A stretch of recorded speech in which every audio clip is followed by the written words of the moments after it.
The first thing he sensed was a smell. Mold, old ashes, something sour and animal-like.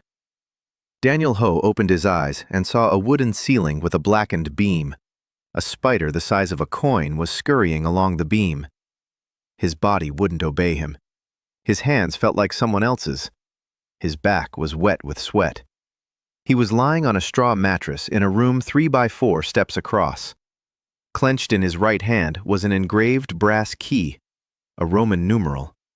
Dan raised the key to his face and tried to sit up. His head spun so violently that he nearly fell back down. A scroll lay at his feet. Leather, real leather, tied with a cord bearing a wax seal. He broke the seal and unrolled it. The language on the scroll was foreign. The letters were neither Latin, nor Korean, nor Chinese, but he read it. The words formed themselves in his mind. To Daniel Ho, heir by right of silence. You are hereby entrusted with the stewardship of the inn at the Fork of the Three Willows. 1 room, 0 guests. May the road be with you. Dan reread it 3 times. Then he placed the scroll on the mattress and said aloud that it was some kind of nonsense. His voice sounded hoarse, as if his vocal cords hadn't been used in a very long time. He stood up, his legs were shaking. The room was empty. A mattress, a stool missing 1 leg, a window with cloudy glass, and a door, a single door with a keyhole shaped like that very Roman numeral. He inserted the key. He turned it. The door opened onto a hallway. The hallway was short, 4 steps, a wall on the left, a wall on the right, another door ahead. He pushed it open and stepped into the hall. Hall was a bit of an exaggeration. It was more of a large room. A dark wooden counter covered in a layer of dust a finger's thickness. Shelves behind the counter, empty. A thick, leather-bound book lay on the counter. He opened the first page. Blank. The second. Blank. All of them were blank. The guest book. Somehow he knew it was the guest book. Not from the scroll, he just knew. Just as he knew that the key in his hand was warm not because of his palm, but on its own. Dan walked around the counter and found the front door. Heavy. Oak. With a bolt that wouldn't budge. He leaned into it with his shoulder. The bolt shifted with such a screech that something rattled in the corner of the hall. A mouse. Or a rat. The door opened outward, and Dan saw for the first time the world he had stumbled into. A yard, overgrown with weeds up to his waist. A stone path led from the porch to a fork in the road. 3 roads diverged in different directions. 3 willow trees stood at the fork. Huge, old, with branches reaching all the way to the ground.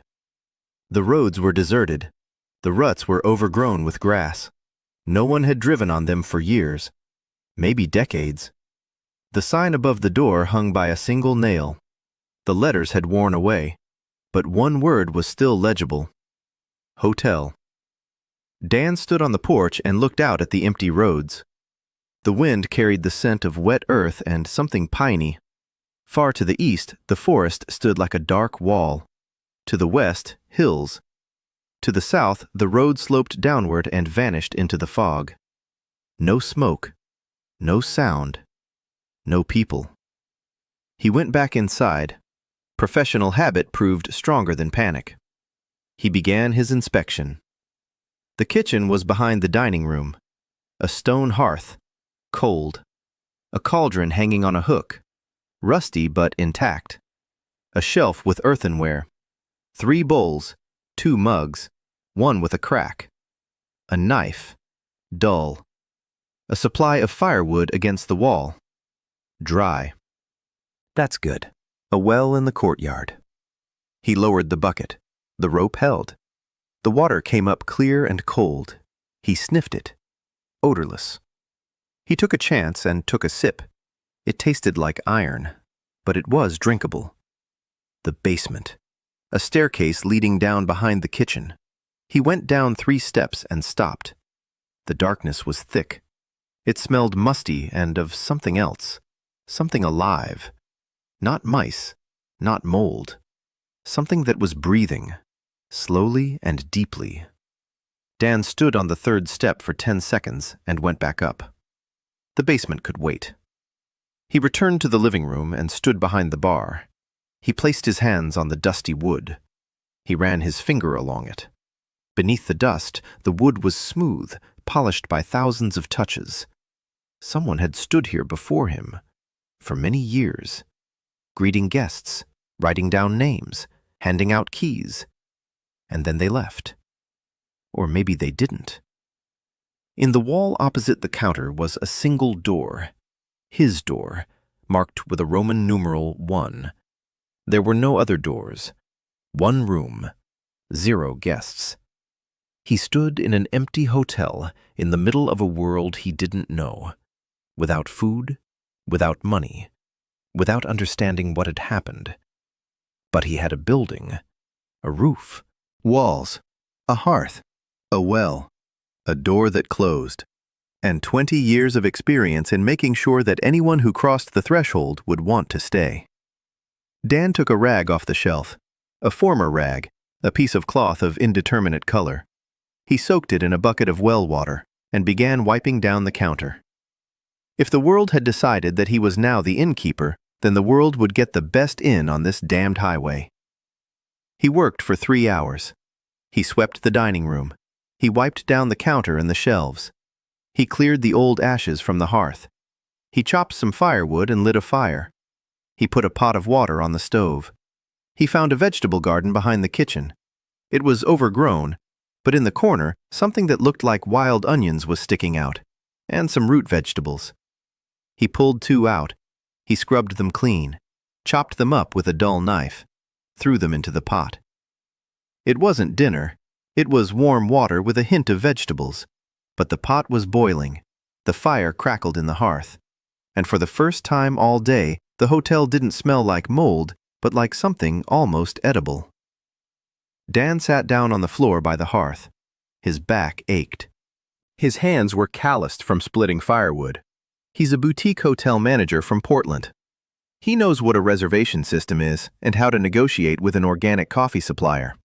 He doesn't know how to survive in a world without electricity or plumbing. But he knows one thing that most people in any world don't understand. Hospitality isn't a luxury. It's a necessity. A person who's been walking along the road for 3 days and finally sees a light in the window. That person doesn't want golden chandeliers. They want someone to open the door and say, "Come in. It's warm in here." Dan finished his vegetable broth and lay down on the mattress. Tomorrow he needs to find people. Find out where the nearest village is, get some decent food, and figure out what's breathing in the basement. He closed his eyes, and just as sleep was about to pull him in, he heard it. A knock. Quiet. Persistent. Not from the basement, from the street. Someone was knocking on the front door. Dan opened his eyes. His heart was pounding fast and loud. Night, an empty highway, an abandoned hotel, and someone was knocking. He stood up, grabbed a knife, a dull, useless knife. He walked over to the door. The knock came again, and a voice, faint, hoarse. The person behind the door said one word, "Please." Dan slid the bolt back. A man was lying on the porch, big, heavy. His clothes were torn and soaked in blood. A fragment of an arrow jutted out of his left thigh. The wound around the fragment was red and swollen. Pus, fever. The man looked at Dan with cloudy eyes and tried to say something but couldn't. Dan crouched down beside him. He touched his forehead. It was hot as a rock in the sun. He looked at the road beyond the willows. It was quiet, but somewhere far away, very far away, the sound of hooves. Someone was riding this way. Dan dragged the man across the threshold, 100 kilograms of dead weight. His back cracked.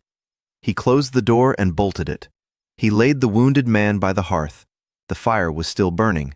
The kettle of water was still warm. Dan looked at the arrow. He wasn't a doctor. He wasn't a paramedic. He was a hotel manager. But he'd taken a first aid course 3 times, every year, an insurance company requirement. and he knew that you couldn't pull an arrow with a jagged tip backward, only forward, through the tissue. He knew that the wound had to be rinsed with boiled water, not cold water. He knew that a person in shock first needed a point of reference, a voice, a name, eye contact. Dan put fresh water on the fire. He tore his shirt into strips, the only thing left from his past life. Fabric from Portland in a world without a name. He leaned toward the wounded man and spoke, calmly, steadily, just as he spoke to guests who were feeling unwell. "My name is Daniel. I'm the owner of this place. You're safe. I'm going to tend to your wound now. It'll hurt, but you'll get through it." The man looked at him. His eyes grew a little clearer. He nodded. Dan took a knife, a blunt knife, and heated it over the fire. Then he began to work. He spoke each step aloud. "Now I'm going to cut away the tissue around the wound. Now I'll rinse it. Now I'm going to push the arrow out. Hang in there." The man screamed. Dan held him steady. The arrow came out the back of his thigh with a squelching sound. Blood. Lots of blood. Dan pressed a strip of cloth against the wound. He poured boiled water over it. He bandaged it. Crooked, sloppy, but clean. An hour later, the wounded man stopped trembling. 2 hours later, he fell asleep. His breathing became steady. His fever held steady but didn't rise. Dan sat next to him on the floor. His hands were covered in blood. His shirt was gone. It was quiet outside. The hoofbeats had stopped. Or maybe he'd imagined them. He looked at the guest book on the counter. The book was open. On the first page, which had been blank an hour ago, letters were appearing. Name, Torvin Storms. Condition, critical. Need, healing and shelter. Trust scale, 12. Dan stared at the letters that were writing themselves. In an empty hotel. In a world he didn't know. With a wounded stranger by the hearth. And with something breathing in the basement. He closed the book, placed his palm on the cover, and said quietly, "Welcome." Dan woke up to the sound of the man by the hearth groaning. Light was filtering through the fogged-up window. Morning. He walked over to Torvin and touched his forehead. His fever had broken. Not back to normal, but noticeably lower than it had been during the night. The bandage on his thigh was soaked, but the bleeding had stopped. The redness around the wound had subsided. Dan changed the bandage, using the last strip of his shirt. There was no more fabric left. Torvin opened his eyes, cloudy but now focused. He looked at Dan and tried to speak. Dan told him he needed to stay lying down, that the wound was clean, but it was too soon to move. Torvin asked where he was. Dan replied that it was a hotel. At the fork in the road marked by 3 willow trees on the old highway. Torvin froze for a second. Then he said there hadn't been any hotels on the old highway for 50 years. Dan shrugged and replied that this one must have remained. He brought Torvin some water, warm, straight from the pot, and a bowl of broth, the same thin vegetable broth he'd made yesterday. Torvin drank it all. Then he looked at Dan for a long moment and said that usually you pull the arrow back out. Dan replied that it was a bad idea. Torvin said he knew, but all the doctors he'd seen did it that way. 4 out of 5 wounded people died of fever afterward.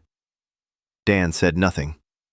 He didn't bother explaining about first aid courses or insurance requirements. He simply said he'd seen another way. Torvin nodded and closed his eyes. Dan went out into the courtyard. It was a cold morning. Fog lay on the road in white streaks. 3 willow trees stood motionless. No wind. No sound. He walked around the outside of the inn. The building was larger than it appeared from the inside. 2 stories, a stone foundation, wooden walls darkened by time. The roof had sagged in 2 places but was still holding up. Behind the house was a small yard, a well, the remains of a vegetable garden, and a shed. The shed door hung by a single hinge. Inside he found tools, old but sturdy, an axe, a saw, a hammer, nails in a clay pot, a rope, a shovel, and a roll of canvas. Gray, coarse, but clean. Dan took the fabric. He cut strips for bandages. He set aside the rest for towels.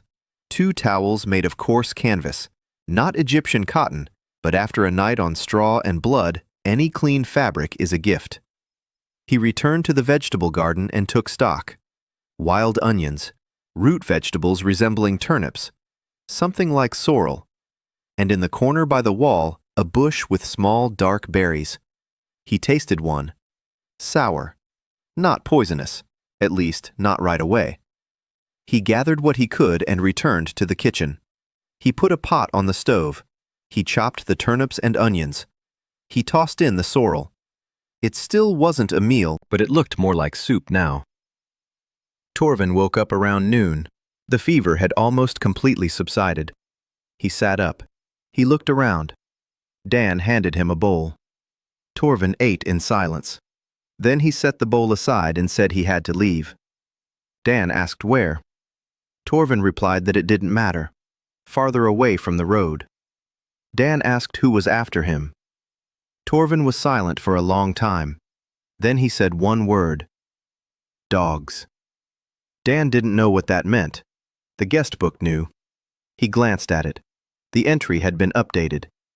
Torvin Storms, former tracker of the Order of the Grey Dogs, Royal Secret Guard, deserter. Wanted. Trust, 14. Up by 2 points. Dan closed the book. He stood behind the counter and thought. In his hotel was a deserter wanted by the Royal Guard. In a normal world, he would have called the police. There's no police here. Here, there's just him, a dull knife, and a door that locks with a bolt. Torvin said he'd leave tomorrow morning. Dan replied that the wound hadn't healed and that walking on a leg like that would mean he'd be down for the count in 2 hours. Torvin said that wasn't his problem. Dan replied that as long as Torvin was under his roof, it was his problem. They stared at each other. Torvin was a head taller and twice as broad. Even wounded, he could have broken Dan's arm with a single move. But there was something in Dan's voice, in the way he said it, calm and steady, like a statement of fact rather than a threat. Torvin lay back down. The second day was spent working. Dan repaired the roof. He caulked the cracks in the walls. He hauled water from the well. He washed the floor in the living room with hot water. He found a candle stub and a piece of beeswax in the shed. He rubbed them on the bar. The wood shone. Dark, warm, alive. He caught himself thinking that he liked the bar. A real bar. Not plastic, not laminate. Wood that remembers hands. In the evening, he cooked another pot of broth, thicker. He'd learned to slice the turnips thinner and cook them longer. He found a flat stone and used it as a cutting board. Torvin ate while sitting. That was a good sign. The wound hadn't become infected. The bandages were clean. Dan asked him about the world. Torvin spoke little, but enough. 5 kingdoms, 1 young king. Taxes are rising. People are being rounded up on the roads. The old highways are off limits. Anyone traveling on them is either a smuggler or a fugitive. Dan asked, "And who are you?"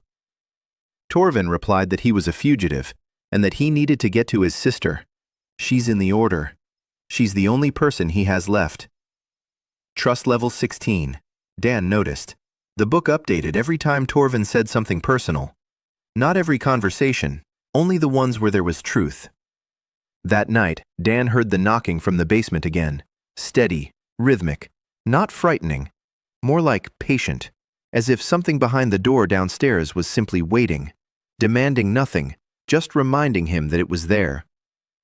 On the morning of the 3rd day, Torvin got to his feet. He limped badly, but he was standing. He walked over to the counter and placed a silver badge on it. Round, engraved with a dog standing on its hind legs. The insignia of the Order of the Grey Dogs.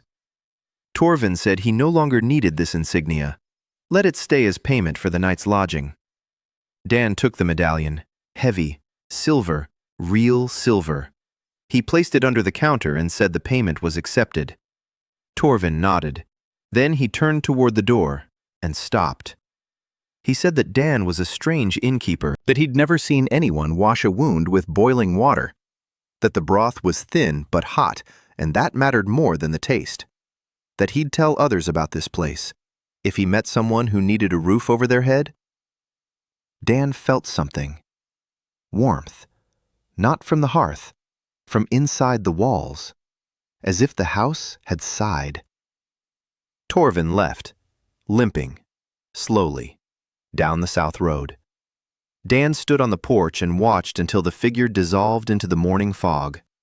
Then he returned to the hall and froze. In the wall opposite the bar, next to his door, a second door had appeared. It hadn't been there an hour ago. He was sure of it. The wall had been solid. He'd wiped it down yesterday. And now there was a door. Wooden, with a brass handle, warm to the touch. A second key lay in his palm. He didn't remember when he'd picked it up. The key was just there. It had an engraving he couldn't read, but he knew what it meant. Bathroom. He inserted the key, turned it, opened the door. Behind it was a room, a stone floor, stone walls, and in the center, a bathtub, carved from a single block of stone. Steam rose above the tub. The water was hot. He touched it. The perfect temperature. The scent of pine needles. The scent of something else, something pure. Dan lowered his arm into the water up to his elbow. The scrapes from splitting firewood stung for a moment, then the pain faded. A minute later, his skin was smooth. The scrapes were gone. A healing bath. A room that had appeared because the injured guest had left alive and in better shape than when he'd arrived. The house was growing. Dan sat down on the edge of the stone tub. 2 rooms, 1 guest who'd left, 1 roomer spread along the road. He smiled. In Portland, they charged $300 a night for a spa room like this. Here, he'd gotten it for a bowl of thin broth and a torn shirt. He stepped out of the bathhouse and closed the door. He stood by the counter. He opened the guest book. Torvin Storms's entry had faded but hadn't disappeared. Below it, the page was blank. Blank for now. 14 entries to go. 30 in silver, the community's seal. 40 days minus 3. 38 left. Dan grabbed a rag and began wiping down the second door. A landlord must keep the house in order. On the 4th day, Dan decided he couldn't go on starving. Wild onion and turnip broth isn't food. It's warm water with a hint of substance. He needed food. Real food. Which meant he needed a village. Before leaving, Torvin had said there was a settlement 2 hours west. Ivnik. Small. Sinister. But alive. Dan got ready. Getting ready was easy because he had nothing. A knife on his belt, a silver badge in his pocket, the hotel key on a string around his neck. He bolted the front door. He stood there for a moment. He looked at the house. From the outside, the hotel looked run down. A crooked sign, dark walls, but smoke was coming from the chimney. He'd left a fire burning in the hearth. The first smoke from that chimney in 50 years. The road west wound through the hills. Smooth, wide.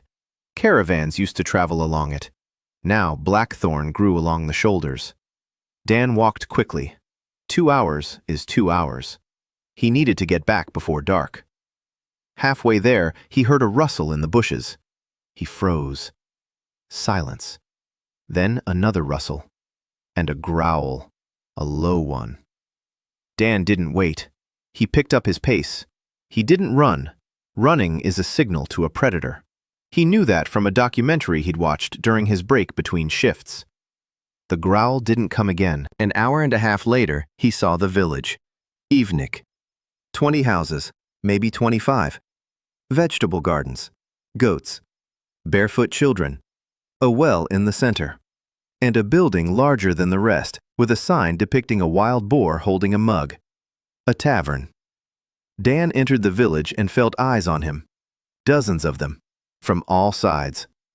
Women stopped doing their laundry. Men looked up from their work. Children froze. A stranger, on the old highway, with clean hands. He walked over to the well, drew some water, took a sip, calmly, as if he did this every day. Then he looked around and headed for the tavern. Inside, it was cramped and dark. 3 tables, benches, the smell of sour beer and fried lard. A man stood behind the bar, short, broad-shouldered, with small eyes and a red face. He looked at Dan as if he were a personal insult.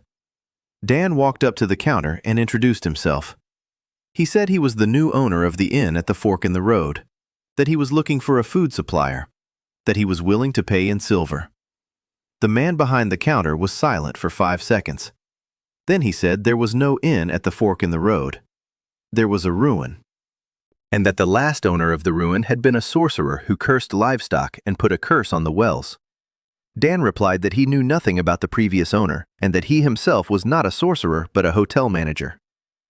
The man snorted. He introduced himself as Bart. He said there was nothing to manage, there were no travelers on the road, there were no guests in the ruin, and that the city dweller had better go back the way he came while he was still in one piece. The 2 men at the table laughed. Dan didn't argue. He asked if he could buy some food. Bart named his price: 1 silver coin for a sack of flour, 1 silver coin for a dozen eggs, 1 silver coin for a head of cheese. Dan knew the prices were inflated. He didn't know by how much, but a manager's intuition worked in any world. A man who quotes the same price for 3 different items isn't doing the math. He's testing the waters. Dan said he'd take the flour. He placed Torvin's badge on the counter and asked how much it cost. Bart stared at the badge, a silver badge of the Order of the Grey Hounds, genuine, heavy. Bart picked up the badge and turned it over in his hands. He weighed it in his palm. He said it was worth 5 silver, maybe 6. Dan said he wanted flour, eggs, cheese, salt, and change in silver. Bart gritted his teeth but went to get the goods.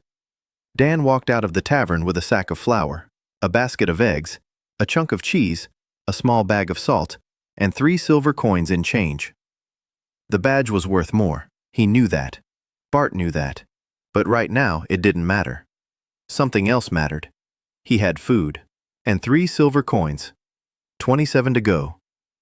On the way back, he thought, Bart wasn't his friend. That was obvious. A monopoly. Any competition was a threat. And an inn on the highway was competition. Even if there were no travelers on the highway. It was a matter of principle. Dan knew people like that. In Portland, the owner of the neighboring bar had complained to the fire department 3 times when Dan opened the patio. Small-time people with a lot of territory. Dangerous not because of their strength, but because of their stubbornness. He returned to the hotel at sunset. He opened the door. The house greeted him with warmth. The fireplace was burning. Dan froze. He hadn't left that much firewood. The fire should have gone out 2 hours ago. But it was burning. Steady. Calm. As if someone had tossed in some logs. Dan looked at the walls, at the ceiling, at the floor. House, what are you doing? You're alive. There was no answer, but the firewood lay in a neat stack by the hearth. He hadn't stacked it that way. He'd tossed it into a heap that morning, and now it was a stack. Neat. Dan decided not to think about it. He set to work in the kitchen.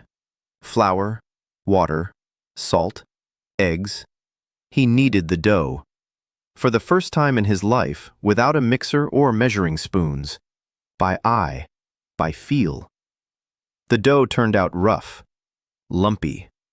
He rolled it out with his hands on the stone slab and placed it in the hearth on a hot stone. 20 minutes later, he had bread. Crooked, burnt on one edge, but bread. Real bread. Hot. He broke it open. Steam. The smell. That smell changed everything. The hotel no longer smelled of mold. The hotel smelled of bread. He ate half of it with cheese. He saved the other half. On the morning of the 5th day, a girl arrived. Dan saw her from the window. She was standing by the gate. Short, thin. Her dark hair was tied back in a bun. A canvas bag hung over her shoulder. She stood there looking at the hotel as if she were seeing a ghost. Dan stepped out onto the porch. The girl asked if it was true that there was an owner here again.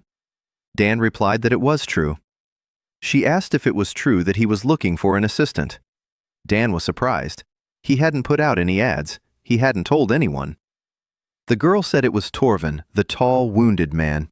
He'd been passing through Ivnik and told a shepherd that a hotel had opened on the highway and that the owner was strange but kind. The shepherd told the blacksmith told his wife told her. A rumor. Dan remembered. Expansion through recognition. One retold story shared over dinner by the fireplace is like one stone in the foundation. The girl introduced herself as Soa, Kim Soa. She said she knew about herbs, that she knew how to cook, that she had nowhere else to go. Dan looked at the guest book. It was open. Letters were visible on the second line. Kim Soa, 24 years old, herbalist, banished from Ivnik, in need, a home and a purpose, trust level 15. Dan looked at Soa. She stood upright. She didn't ask. She didn't beg. She just stood there, waiting for an answer. He said he could only pay with food and shelter. She nodded. He said there was a lot of work. She nodded again. He opened the door wider. Soa stepped over the threshold, and Dan felt at home. He sighed again. Quiet. Warm, as if this was exactly what he'd been waiting for. Soa turned out to be quiet. Not silent, but specifically quiet. She spoke when necessary, briefly, to the point. And she worked the same way. No unnecessary movements, no questions. Dan showed her the kitchen, the hearth, the pot, the supplies. She took it all in 3 minutes. Then she went out into the yard. She walked around the vegetable garden. She crouched down by each bush. She touched the leaves. She sniffed the soil. She came back and said the garden was dead. Almost. The wild onions would survive. The turnips, too. The rest would have to be replanted. But not now. It wasn't the right season. They'd have to wait 3 weeks. Dan asked what they should do for 3 weeks. Soa replied that there was a forest behind the house. The forest had everything. On the morning of the 6th day, she went into the forest with a canvas bag. She returned around noon. The bag was full. Mushrooms, roots, bunches of herbs Dan didn't recognize. Small nuts, berries. She laid everything out on the kitchen table, which wasn't really a table, but a plank resting on 2 logs. Dan watched her work. Quickly, confidently. The knife moved precisely in her hands. Every root was cut the same way. Every mushroom was sliced lengthwise, not crosswise. She knew what she was doing. But when Dan asked if she could prepare a decoction to treat fever in case another wounded person arrived, Soa froze. The knife stopped. She stood with her eyes closed for 5 seconds. Then she said she didn't prepare medicine, only food, and she went back to the mushrooms. Dan didn't press the issue. He knew that look. He'd seen it in staff members who'd gone through something at their previous jobs. A cook who couldn't prepare fish because fish was on the table when he'd been told of his mother's death. A housekeeper who wouldn't go into room 208 because she'd once found a guest unconscious there. Everyone has their own room 208. For Soa, her room 208 smelled of herbs. That evening, Soa made soup. Real soup. Mushrooms, roots, wild onions, nuts for thickness. Herbs that smelled so strong that for a second, Dan forgot where he was. He ate in silence. Then he said it was the best soup he'd ever tasted. Soa didn't smile, but her shoulders relaxed slightly. That night, Dan lay on the mattress and thought. Soa slept in the living room by the hearth. He gave her the only blanket he'd found in the barn. He covered himself with a flour sack. She needs a room. He needs an extra pair of hands. He needed food. He needed guests. He needed silver. He needed a seal. 36 days. He made a list. In his head. Just as he'd done every morning in Portland before his shift. Priorities. First, a steady supply of food. Soa could provide that from the forest. Second, repairs. The roof was leaking in 3 places. The second floor is off limits. The staircase is wobbly. Third, guests. Without guests, there are no entries in the book. Without entries, there's no home in 36 days. Fourth, the community's seal. The headman of Ivnik. Dan didn't know him, but he knew the type. A man in power in a small town. People like that don't give anything away for free. On the morning of the 7th day, Dan set to work on the roof. Soa had gone into the woods. He climbed up with a hammer and nails from the shed. The work was hard. The boards were rotten. Some crumbled in his hands. He replaced them with moss-covered branches. Not ideal, but it keeps the water out. While he was working on the roof, he saw the road, the southern one, the one Torvin had taken. And there was a figure on the road, small, far away. It was moving toward the inn, slowly, hesitantly. Dan climbed down from the roof. He walked over to the gate. The figure was getting closer. An old man, hunchbacked, with a cane. His clothes were dirty and torn, a sack on his back. The old man reached the gate and stopped. He looked at the inn. He looked at Dan. He asked if it was true that he could spend the night there. Dan replied that it was true. The old man asked how much it would cost. Dan thought for a moment. The old man had nothing. It was obvious. No silver, no copper coins, just a walking stick and a sack. Dan said the first night was free. The old man blinked. He looked at Dan suspiciously. Then he went inside. Dan sat him down by the hearth. He brought him some water. Soa returned from the forest and, without a word, set the pot on the fire. An hour later, the old man was eating mushroom soup, in silence. Tears streamed down his dirty cheeks, and he didn't wipe them away. Dan didn't ask why. He knew. When a man walks alone for a long time, when no one is waiting for him anywhere, and suddenly, hot soup, clean water, a fire, and someone who says, "Come in," it breaks you. Quietly and without a sound, the old man introduced himself as Pharos, a wandering knife sharpener. He'd been walking from the town of Upper Stone, 3 weeks on foot. No work, out of money. He'd been walking wherever his eyes took him. He'd heard from someone on the road that there was a place along the old highway where they'd let him stay for the night. Dan opened the book. Pharos, knife sharpener, 62 years old. Desperation. Rest and food. Trust level 8. Low. He doesn't believe there's such a thing as a free place to stay without a catch. Dan took a dull knife out of the shed, his only knife. He approached Pharos and asked if he could sharpen it. The old man looked at the knife, then at Dan. Then he took a whetstone out of his bag. Round, polished by thousands of strokes. Pharos sharpened the knife in 10 minutes. The blade became as sharp as glass. He returned the knife to Dan and said that was his payment for the night's lodging. Dan replied that he accepted the payment and that Pharos could stay a second night for free. Trust rose to 12. The book updated. Pharos left in the morning. He sharpened all the tools in the shed before leaving, the axe, the saw, and the old sickle Dan had found under the workbench. He didn't say a word. He just did it and left. The new door didn't appear. Dan checked the walls. Nothing. He thought. A room appears when a guest leaves in better condition than when they arrived. Pharos left well-fed and rested, but not healed, not changed. He got a place to stay. He didn't get what he was truly missing. Dan pondered. What does an old knife sharpener need without a home or a job? Not soup, not a roof for one night.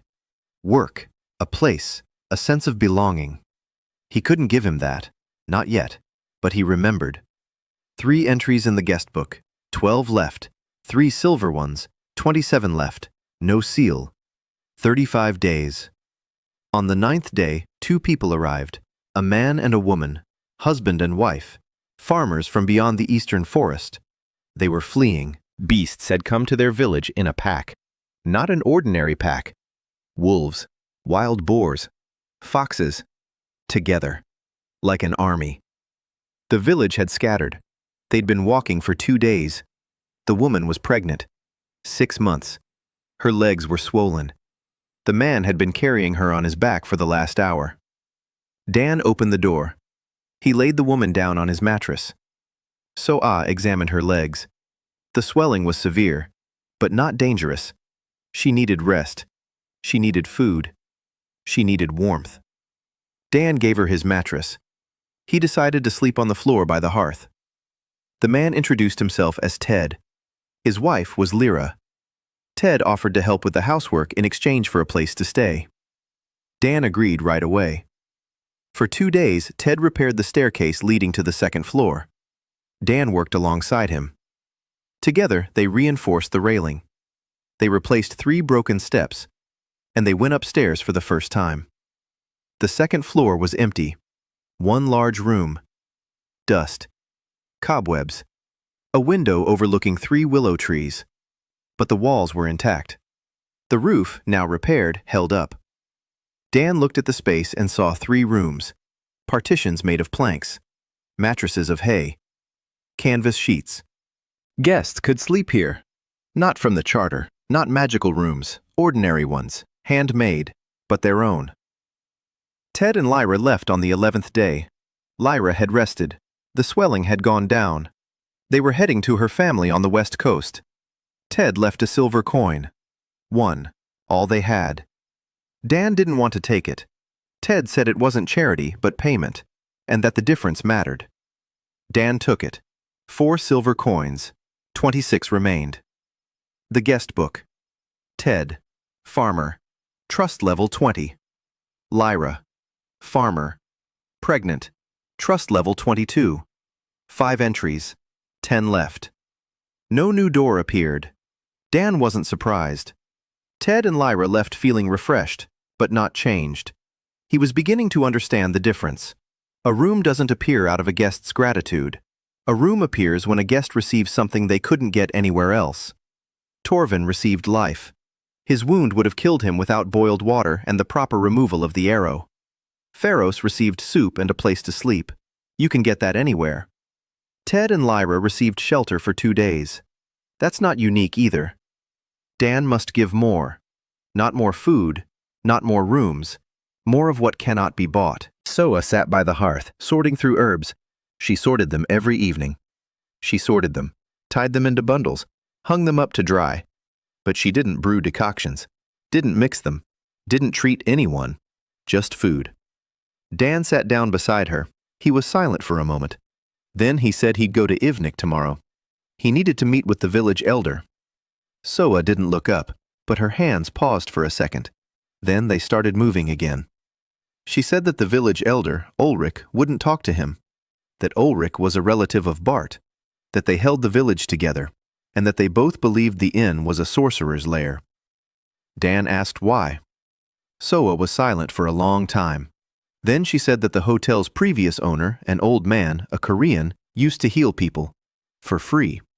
People came from all over the area, children with fevers, old men with aching bones, women who couldn't give birth. He helped everyone, and then one night he disappeared. And that very same night, 3 children in the village died from the fever he had treated every winter. The village decided it was a curse, that the sorcerer had taken those lives with him. Dan listened. An old Korean man, he treated people for free. He disappeared 50 years ago. His grandfather. Soe said her mother used to talk about him. She called him Uncle Ho. She said his tea smelled like home.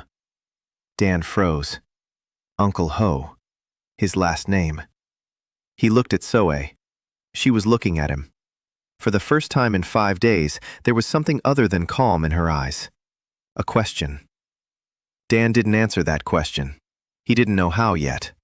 Instead, he said that tomorrow they would bake bread, lots of bread, and he would take it to the village.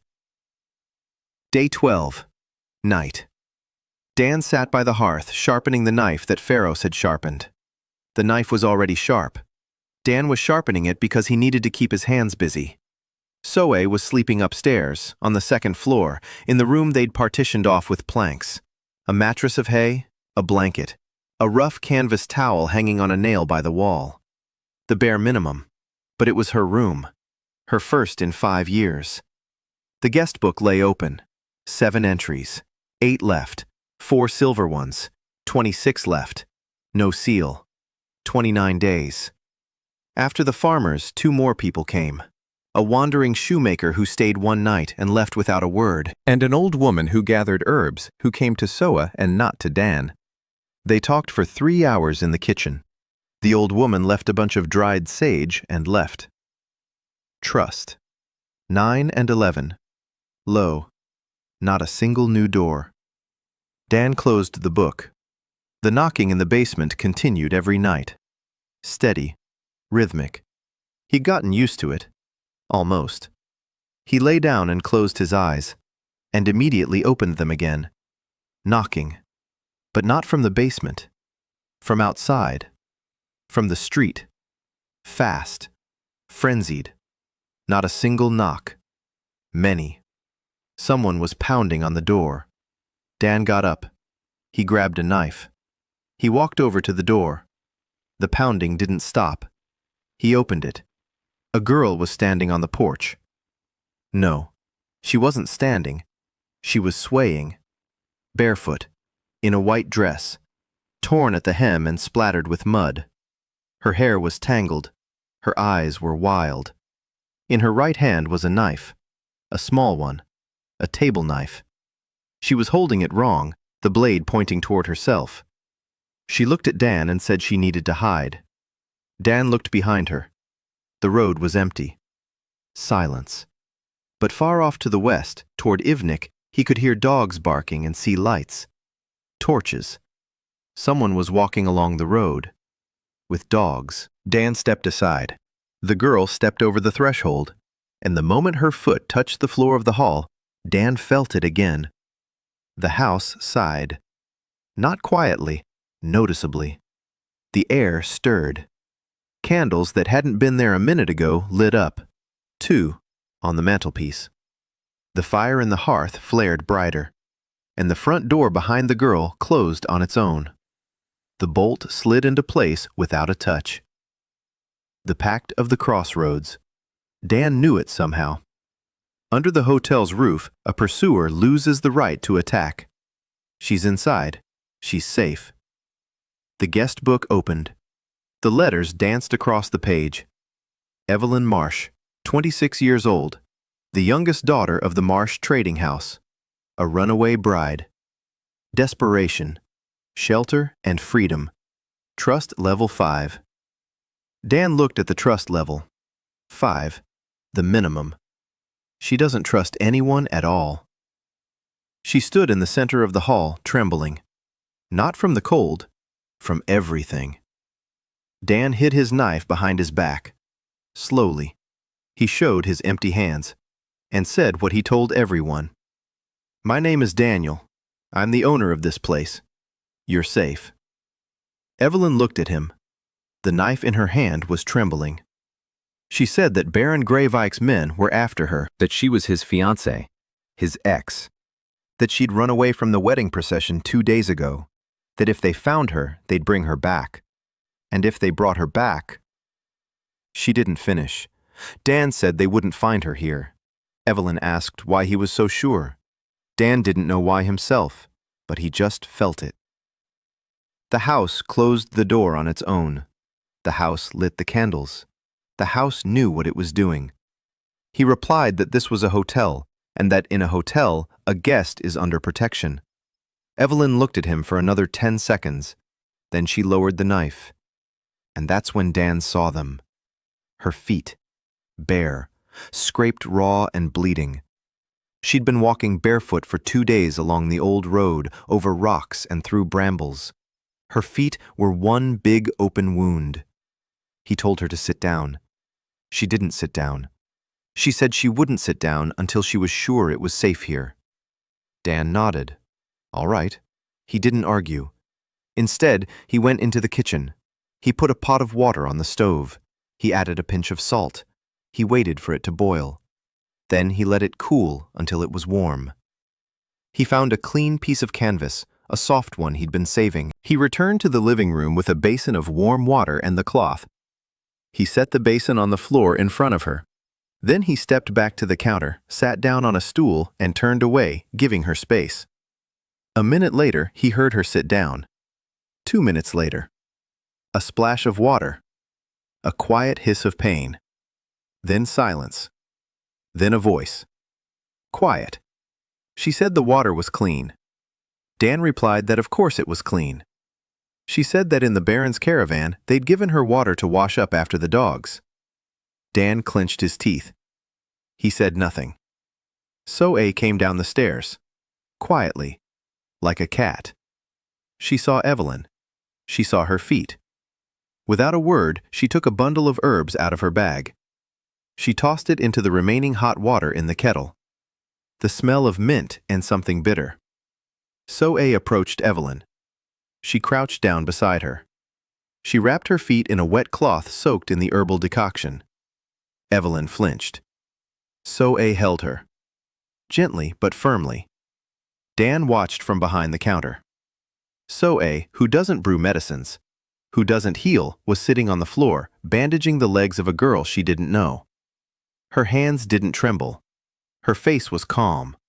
Focused. She was doing it automatically, just as the body remembers what the mind has forbidden. Dan said nothing. He warmed up the soup, mushroom soup, with spices So-A had found in the forest. He set the bowl on the counter, placed some bread next to it, crooked, burnt around the edges, but hot. Evelyn sat down at the counter. She looked at the bowl, at the bread, at Dan. She said that at her father's house they had a 12-place setting, silver and porcelain, 30 servants, and not once, not a single time, had anyone ever set a plate in front of her simply because she was hungry. She ate in silence. Dan stood behind the counter and wiped down the wood, just as he did every evening. A habit, a ritual. Outside, the barking of dogs grew closer. Voices, torches. 3 or 4 people walked past the inn along the road. Dan saw the light of the torches through the window. They didn't stop. They walked right past, as if the inn weren't there, as if they hadn't seen it. The pact of the crossroads. Dan looked at the walls. The house protected its own. In the morning, Evelyn didn't leave. She sat in the living room and watched the fire. Dan didn't ask if she was staying. He asked if she drank tea. She said she did. He didn't have any tea. But So-A brewed something from dried berries and leaves, hot, sweet and sour. Not tea, but in a mug. Hot. Evelyn took the mug with both hands. That very one, the one with the crack. He'd given the only intact one to So-A. Evelyn held the mug and said nothing. Dan went about his business. He tidied up the living room. He swept. He wiped things down. So-A was cooking. No one bothered Evelyn. No one asked questions. No one demanded explanations. By noon, Evelyn stood up. She walked over to Dan. She said she would stay, that she could pay, that she had silver. She pulled 3 silver coins from the folds of her dress, hidden in the hem's lining. Dan looked at the coins. 7 silver ones, 23 to go. He took 2. He returned 1. He said 2 would be enough for the first week. Evelyn looked at the returned coin as if he'd hit her. Then she hid it back in the hem. Trust. Dan glanced at the book. 8. There had been 5. Now there were 8. Overnight. For soup and clean water.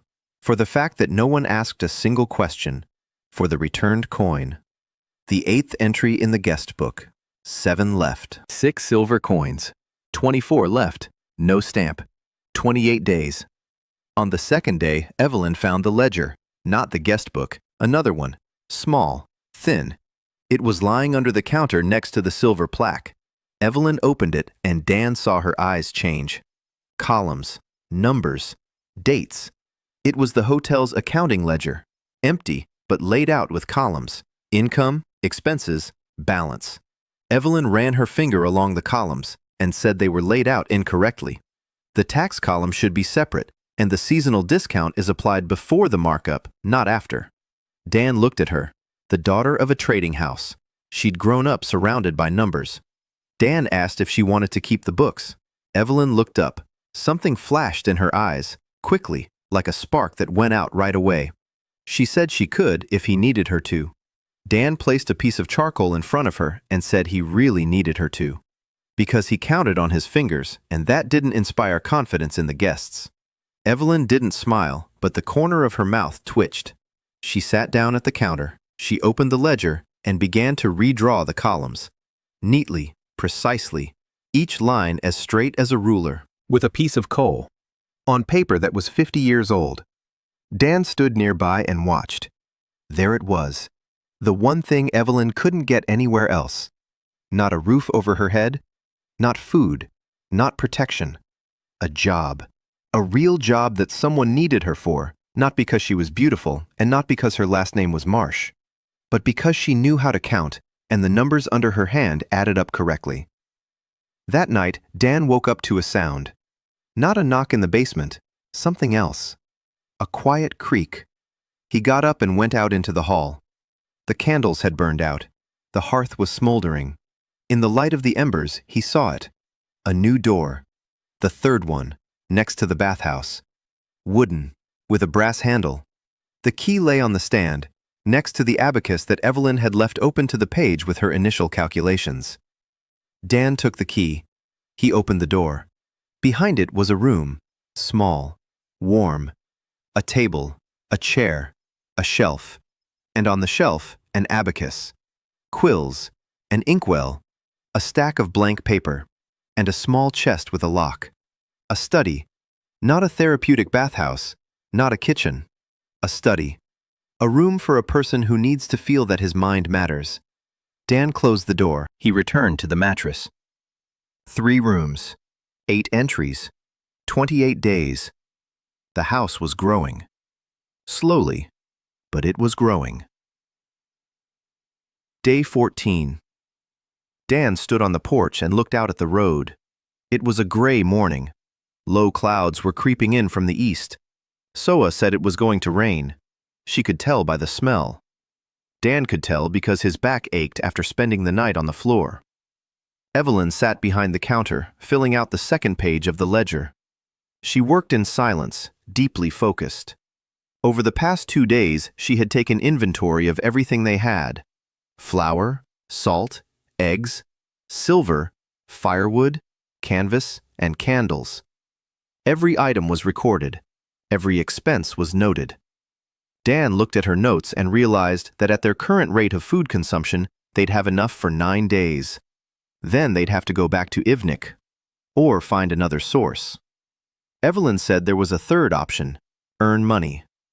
The hotel had to charge a fee, not from those who had nothing to give, but from those who could pay. Otherwise, in a month, the 3 of them would be starving. Dan knew she was right. In Portland, the boutique hotel had survived on guests' money, not on enthusiasm. Free lodging for vagrants was charity, and charity works when there's a main source of income. He sat down at the counter across from Evelyn, and they began to calculate. Lodging with dinner and breakfast. 1 silver coin per night. The therapeutic bath, 2 silver coins per session. A hot meal without lodging for travelers, 5 copper coins.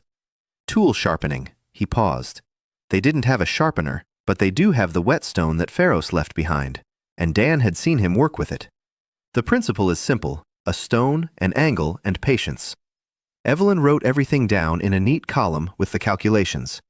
If 2 guests a week pay 1 silver coin per night, that's 8 silver coins in 4 weeks, plus the bathhouse, plus food for passers-by. Is it realistic to earn 24 silver coins in 26 days? It is, but only if guests keep coming. And guests weren't coming often. The road is deserted. The village is hostile. Rumors about the sorcerer are still circulating. He needs to break through the wall. Dan decided to go to Ivnik again, not for supplies, for people. On the 15th day, he set out at dawn. Soa gave him a bag to take with him. In the bag were 8 loaves of bread. Fresh. She'd bake them all night. She'd learned from Dan and improved on his recipe. She'd added berries to the dough, honey from wild bees that she'd found in a tree hollow at the edge of the forest. The bread smelled so good that Dan had to fight the urge to eat one on the way. He reached Ivnik in an hour and a half, faster than the first time. His legs had gotten used to the road. He entered the village. Stairs again. But different ones. Not frightened. Wary. They already knew him, the man from the inn on the highway. A city man with clean hands. Dan walked past Bart's tavern. He didn't stop. He went to the well. 2 women were doing laundry there. Children were playing nearby. 3 of them. He set the sack on the edge of the well. He untied it. The smell of bread spread instantly. The children looked up first, then the women. Dan took out the bread. He broke off a piece. He offered it to the children. The children looked at their mothers. One nodded. A child took a piece, took a bite. His eyes grew wide. The honey and berries in the dough did their work. A minute later, 6 people were standing around Dan. 5 minutes later, 12. He handed out 4 loaves, for free. He put the remaining 4 back in the bag and said that there was bread like this at the hotel by the fork in the road. Every day. For anyone who stops by. The woman holding the child asked if it was true that there was a sorcerer there.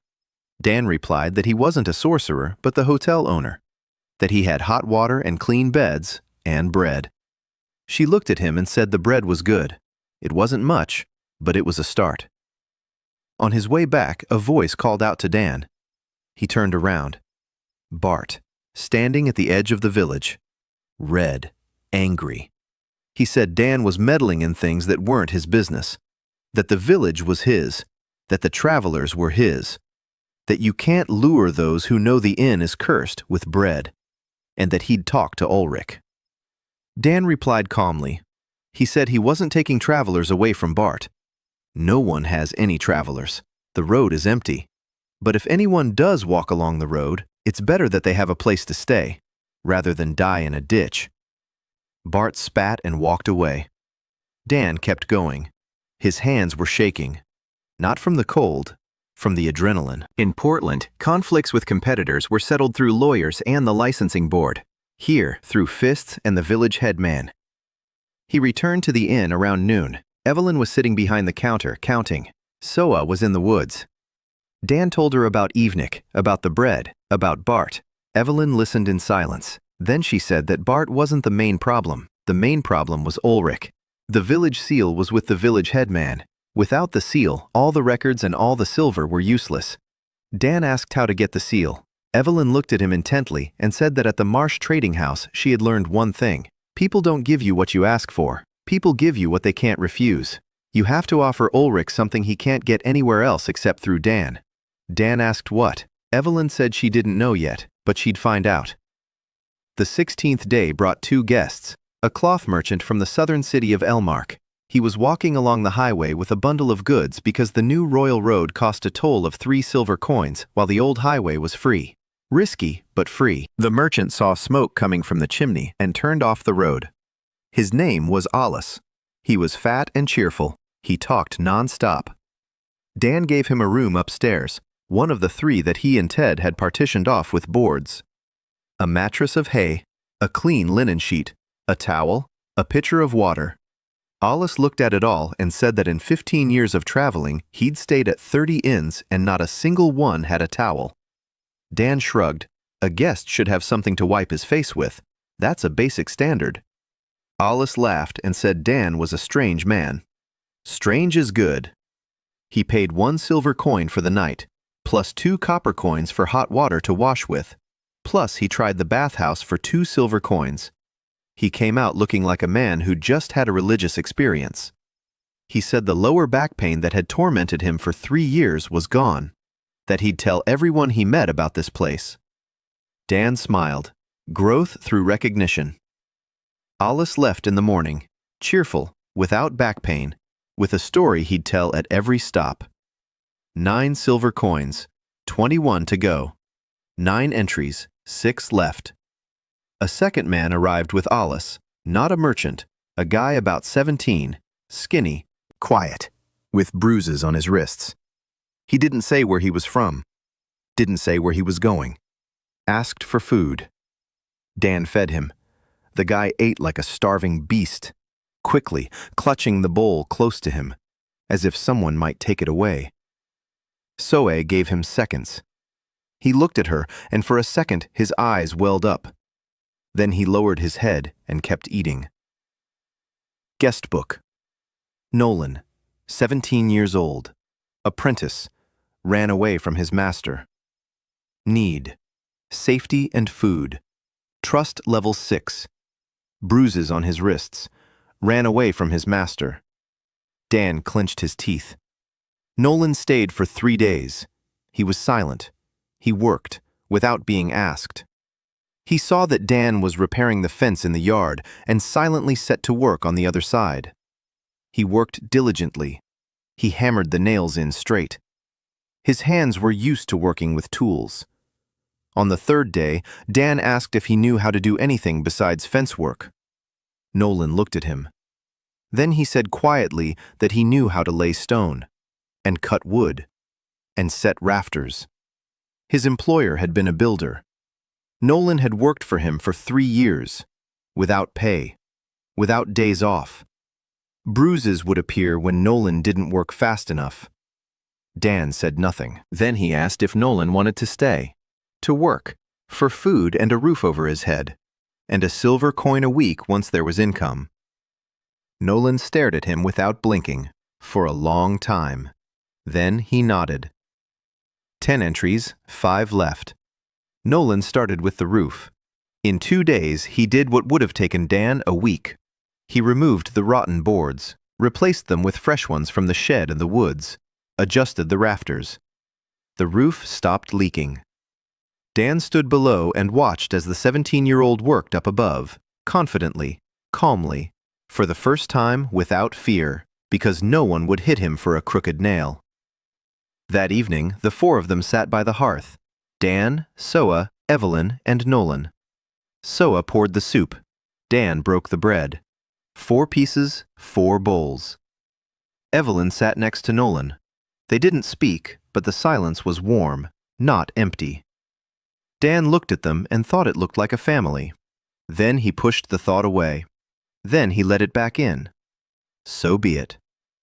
Day 18. Dan woke up to a scream. Not human.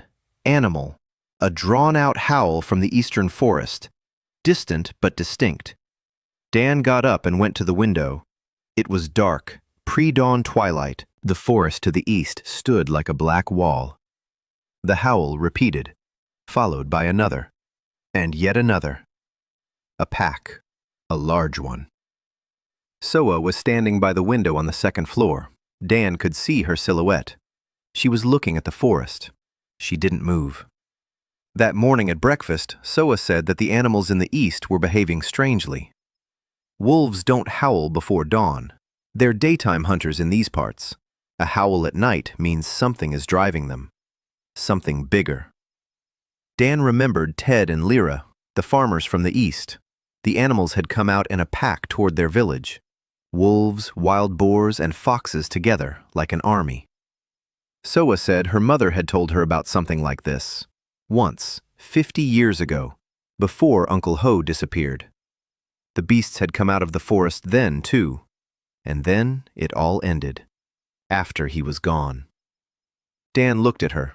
Soa was staring into her bowl. Trust level 21. She was talking more and more, but not everything. The 20th day. A girl came along the southern road. Dan saw her from the window. Small, 12 years old, maybe younger. Dark hair, dark eyes, empty. She stood by the gate and didn't move. She didn't knock. She didn't call out. She just stood there. Dan stepped out onto the porch. He walked over to her. He crouched down. The girl looked right through him. Her clothes were torn. Her feet were wrapped in bark. Her hands were dirty, scratched up. She was alone, completely alone. Dan asked her name. Silence. He asked where she came from. Silence. He held out his hand, slowly, palm open, without touching her, just showing her. I'm here. The girl looked at his hand, then at his face, and her lower lip trembled. Once. She took his hand. Her fingers were ice cold. He led her inside, sat her down by the hearth. The fire was burning. It always burned. The house made sure of it. Soa put the pot on the stove. Not soup, broth. Simple. Chicken. Real chicken. 3 days ago, a passing hunter traded 2 chickens for a place to sleep and a bath. Soa cooked the broth from the bones. Thick, golden, with a scent that made Dan's throat tighten every time. The scent of his grandmother's kitchen. One he'd never had because his grandmother had died before he was born. But the scent was right. He knew this just as he knew that the key in his hand was warm on its own. Soa poured the broth into a bowl. She set it in front of the girl. The girl looked at the bowl, then at the steam. Then she lowered her face toward the bowl and closed her eyes. She just breathed. Warm steam on her face, the smell of food. She sat like that for a minute. Then she began to eat. Slowly, carefully. She held the spoon correctly, not like a street child, like a child who'd been taught. She finished eating. She looked at Dan and said one word. Mei Lin. Guest book. Mei Lin Pak, 12 years old, Forest Hunters Clan. Family deceased. Need. Safety and silence. Trust level 30. Dan blinked. 30? Not a single guest had that high a level to start with. Children trust quickly, or maybe this girl hadn't come to him by chance. Mei Lin fell asleep at the table, her head resting on her folded hands. Soa covered her with a blanket. Dan looked at the sleeping child in his inn and felt something shift inside him. He was no longer a manager trying to survive. He was a man responsible for a child. It was different. Completely different. On the night of the 20th day, the house changed. Dan woke up from the warmth. Not heat. The warmth was coming from the walls, from the floor, from the ceiling, as if the building had taken a breath and hadn't exhaled. He got up and saw it. The 4th door, next to the office. Wide. Double leaf, with dark bronze handles. The key lay in his palm. He didn't remember when he'd picked it up. He opened it. A kitchen. But not the kitchen he had behind the hall. A different one. A large one. A stone floor. A hearth 3 times larger than the previous one. Pots, pans, knives on the wall. 10 knives, different sizes, all sharp. Shelves with jars, empty but ready. Hooks for herbs under the ceiling. And an oven. A bread oven. A real one, made of stone, with a mouth from which heat radiated. It was already burning. Dan stood in the middle of this kitchen and, for the first time in 20 days, felt like he might cry. Not out of grief, out of a sense of rightness. Mei Lin had come in hungry, a hungry girl, and the house had given her a kitchen that remembers taste. He didn't know what that meant, but in the morning, when Soa walked into that kitchen, she stopped at the threshold. She stood there and looked around. Then she walked over to the shelf. She picked up a jar. She sniffed it. It was empty, but it had a scent. Something herbal, something Soa recognized because her hands trembled. She put the jar back, turned to Dan, and said that this kitchen remembered her mother's recipes. Trust level 25. The book had been updated. Dan knew what 25 meant, a true name and hidden pain. Soa told him. Not right away, not everything, but the most important part. Her mother was an herbalist, the best in Evnik. She treated everyone, for free, just like Uncle Ho, because Uncle Ho had taught her. When Soa was 19, her mother fell ill. Winter fever. Soa knew which herb was needed. She knew the recipe. But it was nighttime, and she got it wrong. She picked the wrong root. It looked similar, almost the same, but not the right one. The decoction didn't help. Her mother died at dawn. Soa held her hand and watched as life slipped away from the person she loved more than anyone else in the world. After that, she never brewed a single remedy, not a single decoction, not a single tincture, because if she made a mistake again— Dan listened in silence. He didn't comfort her. He didn't say it wasn't her fault. He didn't say she should try again. He said only one thing, that the kitchen would wait as long as it took. Soa nodded. Mei-Lin woke up around noon. She went out into the yard. She stood by the gate and looked at the eastern forest. For a long time. Dan approached her. He asked what she saw. Mei-Lin said the forest was calling. Dan asked who was calling. Mei-Lin said she didn't know, but it knew her name. Dan took her by the hand. He led her away from the gate.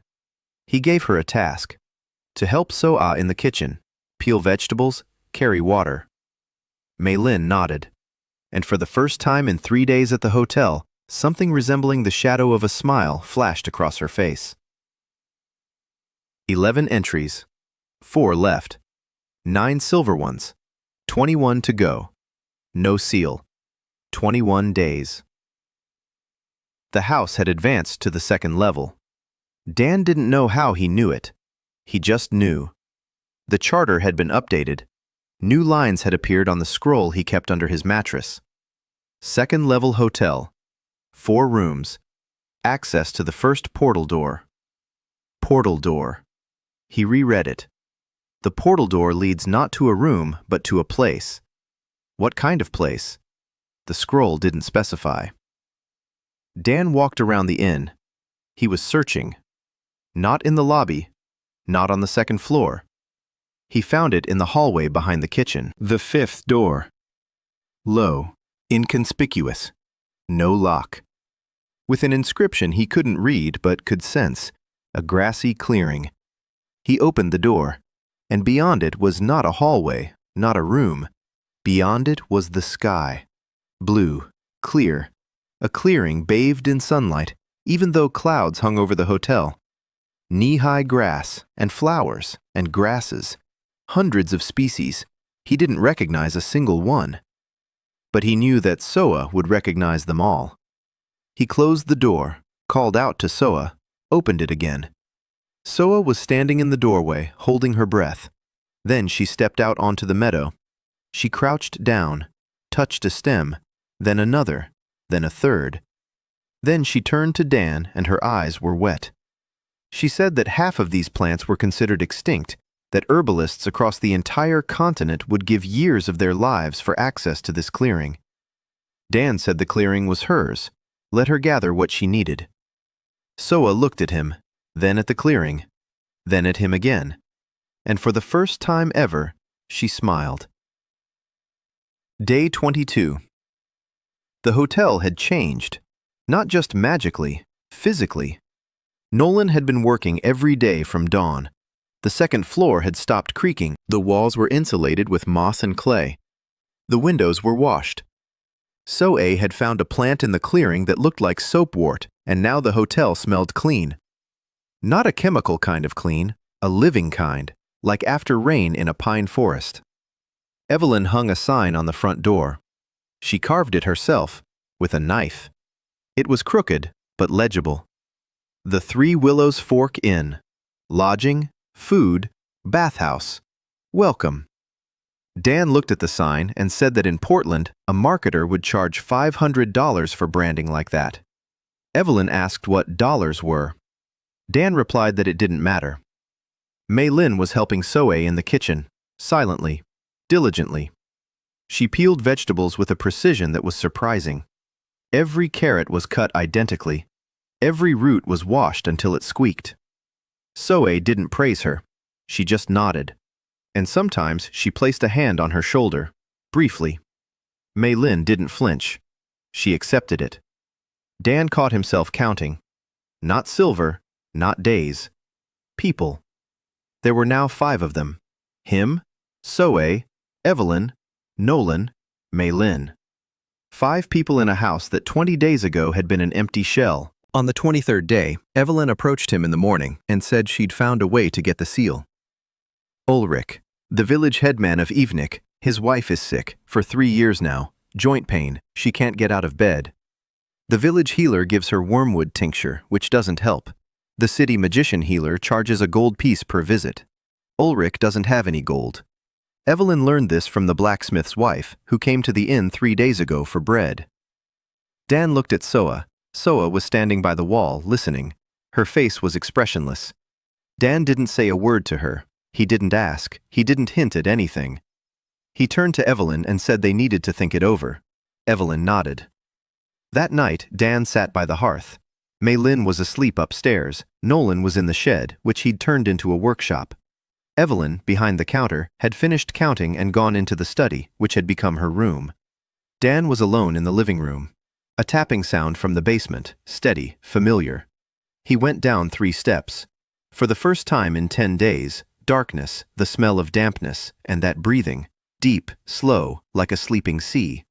He stood there for a minute. Then he asked aloud, "Who's there?" Silence. The breathing continued. Then, quietly, barely audible, a voice. Not words, a sound, as if someone were trying to say something through a thick layer of water. Dan listened. He didn't understand. He climbed back up. His hands were shaking. The 25th day. Word of the inn had spread farther than Dan had expected. Alice, the cloth merchant, had kept his word. He'd told 3 villages along the way south about the bathhouse and the hot bread. People began to arrive. Not in crowds, one by one. In pairs. A hunter with a dislocated arm. The bathhouse set the dislocation in an hour. 2 silver coins. A penniless wandering musician. A place to stay in exchange for a song. It was a good song. Mei Lin listened with her mouth agape. A widow with a child heading north to visit relatives. A free place to stay. Dan couldn't take money from a widow. Evelyn wrote it off as an expense. She looked at Dan. She didn't say anything, but the expenses column was growing faster than the income column. 13 entries. 2 left. 14 silver coins. 16 to go. 16 days. On the 26th day, Soe came out for breakfast with a bunch of herbs from the portal clearing. She placed them on the kitchen table. Dan looked at them. Soe said it was winterflower root. Rare. It reduces joint inflammation. The pain goes away in 3 days, if brewed correctly. Dan said nothing. Soe was silent. They stood on opposite sides of the table, and between them lay a bundle of herbs that could change everything. Soe said she wouldn't brew it herself, but she'd show him how.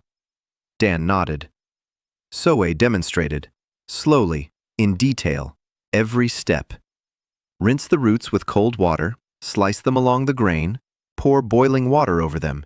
Don't boil, let it steep, for an hour. Strain it through a cloth. Let it cool until lukewarm.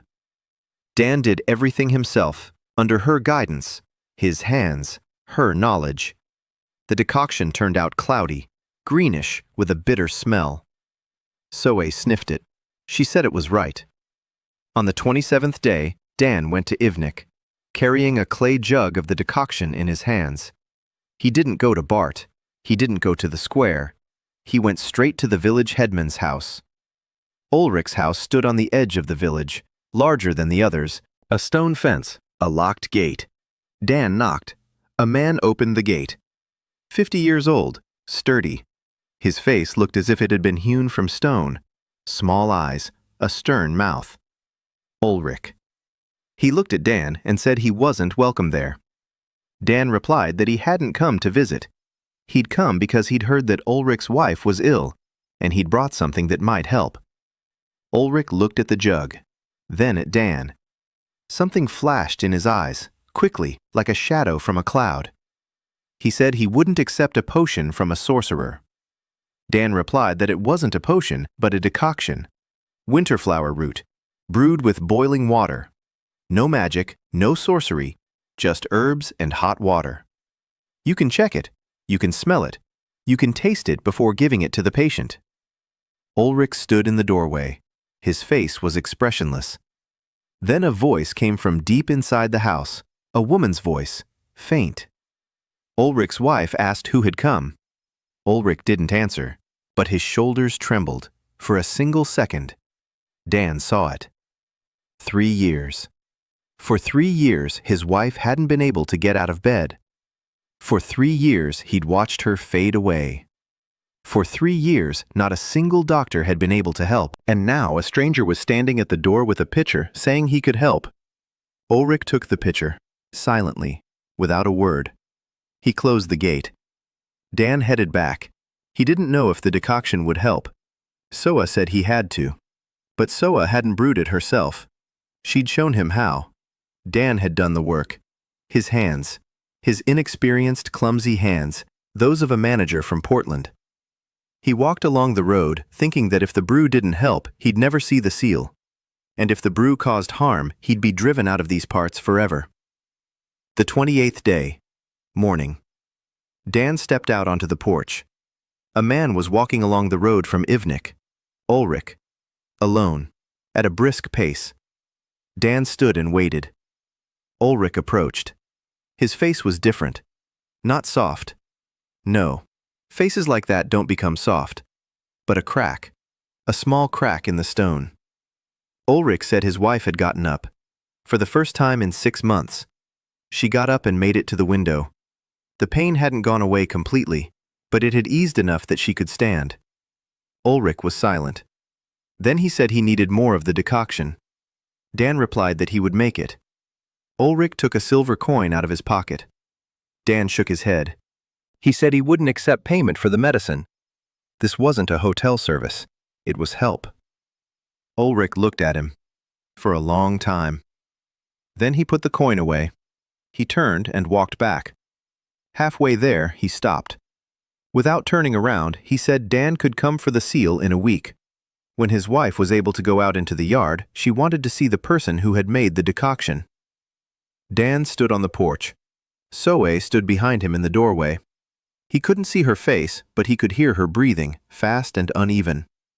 She had taught him how to brew what she herself had been afraid to brew for 5 years, and it had worked. Dan turned to her. She was staring at the floor. He said only one thing. "Thank you." Soe nodded. She went into the kitchen. A minute later, a sound came from there, quiet, brief. She was crying, or laughing. Dan didn't go to check. Day 28. Evening. Dan stood in the middle of the room and looked at the house he was building. The counter gleamed. The walls were clean. The floor was washed. Clay mugs stood on the shelves. 6 of them. Nolan had carved them out of clay and fired them in the hearth. Crooked, heavy, but his own. On the wall behind the counter, Evelyn had hung the ledger on a hook. Next to it on the shelf lay the keys. 3 of them. The first, the second, the third. The fourth wasn't on the shelf. The fourth wasn't on the shelf. The fourth was with Soa. The kitchen key. She wore it on a lanyard. Dan hadn't given her the key. The house had given it to her. Anyone could enter the kitchen. But for some reason, the key ended up with her. Dan thought the house knew better than he did who needed what. Tomorrow he'd go to Ivnik. A big day. The final move in the game for the seal. Evelyn proposed a plan. Not just to take the seal, to invite the whole village, everyone, to dinner at the hotel. Dan listened and realized it was madness. 20 people, maybe 30. He didn't have that much food. No dishes, no tables, no chairs. Evelyn said that was exactly why it would work. If he invited them and fed them, it would be impossible to deny him the seal. Not Ulrich, the village. People who had eaten his bread, who had seen that he wasn't a sorcerer, who would taste his food, his broth, and his bread with honey. They themselves would tell Ulrich, "Give him the seal, he's one of us." Dan looked at Soa. Soe said she could cook for 30 people if she started in the morning. Dan looked at Nolan. Nolan said he could make tables and benches in a day from planks and logs. Not pretty, but sturdy. Dan looked at Mei Lin. Mei Lin said she could pick berries for a pie. Dan looked at Evelyn. Evelyn said she'd tally up the expenses and make a list of what needed to be bought. On the morning of the 29th, Dan went to Ivnik with an invitation. He walked through the village from house to house. He knocked on doors. He said the same thing over and over. Tomorrow evening, there's a dinner for everyone at the hotel by the fork in the road. Free of charge. Please come. The reactions varied. Some nodded. Some slammed the door shut. Some looked at him suspiciously. The blacksmith's wife said she'd come. The blacksmith grumbled that he'd see. The shepherd said that if it was free, why not? Bart stood in the doorway of the tavern and watched, silently, flushed. Dan approached him last. He said that Bart was invited too. Bart replied that he'd rather die than sit down at a table with a sorcerer. Dan shrugged and moved on. To Ulrich. Ulrich was standing by the gate, waiting, as if he knew Dan was coming.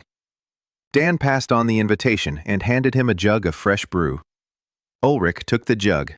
Then he said he'd come, and his wife would come too, if she could.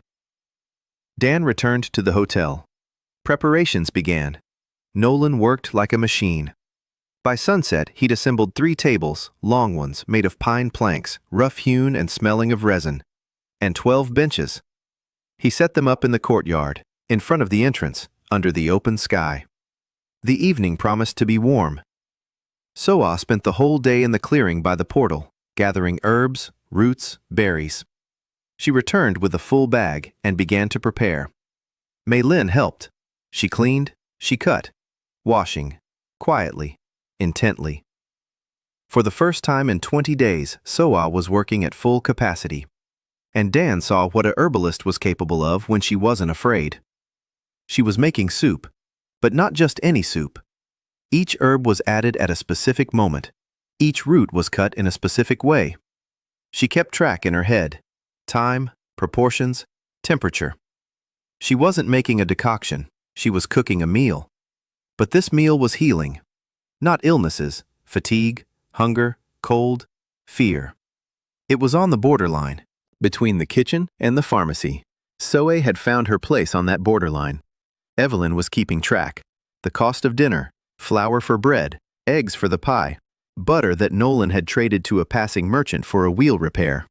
Salt, berries, everything was recorded, every gram. The cost was high. After dinner, they'd have enough food left for 3 days. Evelyn showed Dan the numbers. He looked, nodded. It's worth it. The 30th day, evening. Dan stood on the porch and waited. The tables were set. The bread was warm. Soup in the cauldrons. 3 cauldrons. A berry pie. The first pie at this inn in 50 years. Nolan lit the torches around the perimeter of the courtyard. Soe stood by the cauldrons. Mei Lin was beside her. Evelyn was behind the counter in the dining room, just in case anyone wanted to come inside. Silence. The road was empty. Maybe no one would come. Maybe it was all for nothing. Maybe Bart was right, and the village wouldn't sit down at the table with a stranger from an abandoned inn. Then a light appeared on the road. A lantern. 1. Then a second. Then a third. They were coming. Not everyone, but they were coming. First came the blacksmith's wife with her 2 children. Behind her, the shepherd. Then the old herb gatherer who had already been at the hotel. Then a family of 4 whom Dan didn't know. Then more and more. 20 minutes later, 18 people were sitting in the hotel courtyard, half of Ivnik. They sat at rough tables on rough benches, and they looked at the steaming pots. Dan went out to them. He didn't give a speech. He didn't explain. He simply said, "Welcome." Soa began to serve. The soup was passed around in bowls, hot, thick, with a scent that made the faces of people who'd eaten porridge made with water their whole lives change. Bread broken into pieces, honey and berries in dough. Dan set it out. Mei Lin served it. A quiet girl with huge eyes carried the bowls and nodded to everyone. People ate, in silence. At first in silence. Then they began to talk. Quietly, then louder. Then they laughed. Children ran between the tables. The shepherd said he hadn't eaten bread like this since he was a child. The blacksmith's wife said the soup was better than her mother's, and her mother was the best cook in Ivnik. An old forager took Soa by the hand and said she recognized the flavor, that it was her mother's recipe. Soa didn't answer, but she didn't pull her hand away. Then Ulrich arrived. Late, when everyone was already eating. A woman walked beside him, slowly, leaning on his arm. Thin, with a gray face, but she was walking, on her own 2 feet. The courtyard fell silent. Everyone was watching. The village headman's wife hadn't left the house in 3 years, and now she was walking across the courtyard of a stranger's inn toward the table where her neighbors were sitting. Ulrich sat her down on a bench. Dan placed a bowl in front of her. Hot soup, bread, a mug of berry broth. Ulrich's wife picked up a spoon. She tasted it and closed her eyes. She ate slowly. Tears streamed down her cheeks. She didn't wipe them away. Ulrich sat beside her. His stony face remained unchanged, but he stared intently at his wife as she ate the hot soup and cried, and his hand lay on the table, clenched into a fist, white knuckles. He was holding on. Dan didn't approach. He didn't speak. He stood by the bar and watched. That was his job. Not to cook, not to heal, not to build. To see. To know when to approach and when to stay put. After dinner, when people began to leave, Ulrich approached Dan. He pulled a round bronze seal from his breast pocket. Heavy, bearing the Ivnik coat of arms. He held it out. He said nothing. Dan took the seal. He placed it on the counter next to the guest book. Ulrich turned and walked away with his wife, slowly, arm in arm. Dan stood at the counter. The seal, it's here. 14 entries, 1 left. 14 silver ones, 16 to go. 11 days. Dan invited the entire village of Ivnik to dinner at the inn.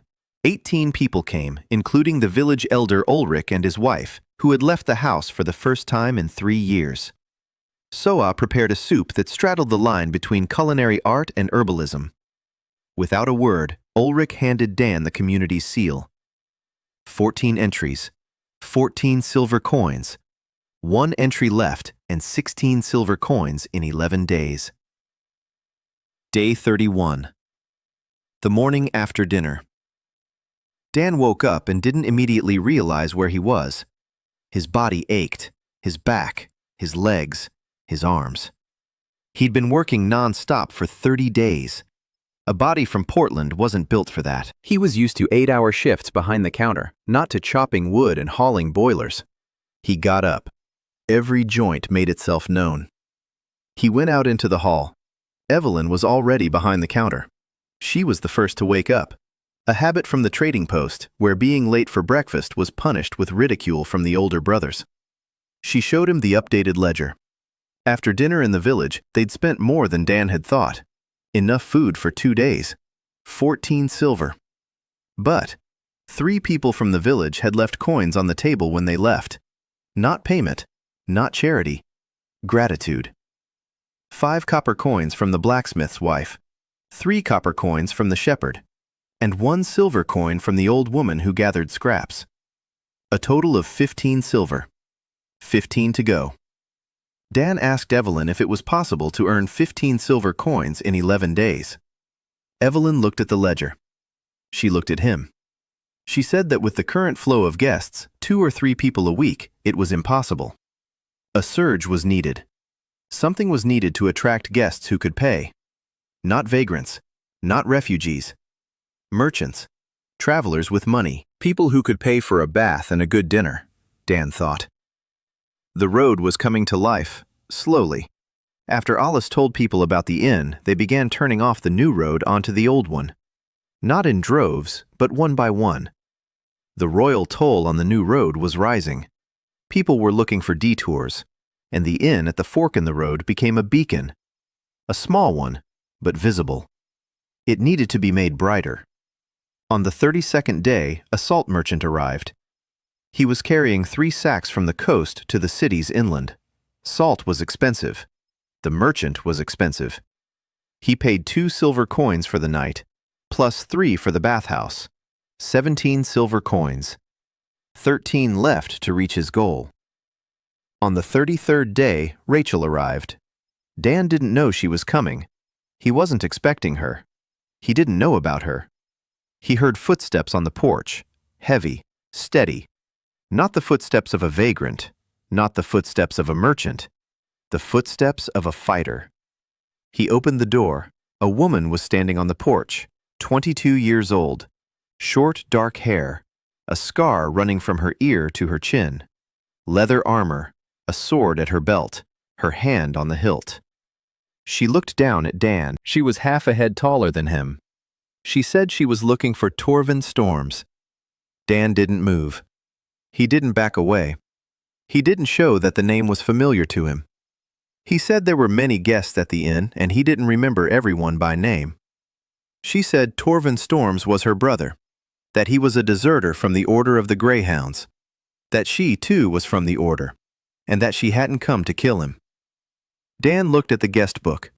It opened to Rachel Storms, 22 years old, a swordswoman of the Order of the Greyhounds, a deserter, looking for her brother, in need, seeking answers and direction.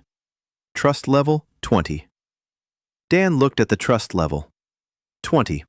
High to start with. He had saved her brother. She knew that. Torvin had told her. He'd gotten in touch with her somehow. Or maybe she'd been following his trail and heard the same stories everyone else had. The strange innkeeper who boiled water before cleaning wounds. Dan stepped aside. Rachel entered. Her eyes scanned the room in 3 seconds. The counter, the doors, the windows, the exits. She was calculating her escape routes, a fighter's habit. Soa set a bowl in front of her. Soup, bread. Rachel looked at the food, then at Soa, then at Dan. She sat down. She placed her sword on the bench beside her, hilt toward her right hand. Her right hand was free for the sword. Always. She ate in silence, with her left hand. Her right hand was free for the sword. Always. She ate in silence.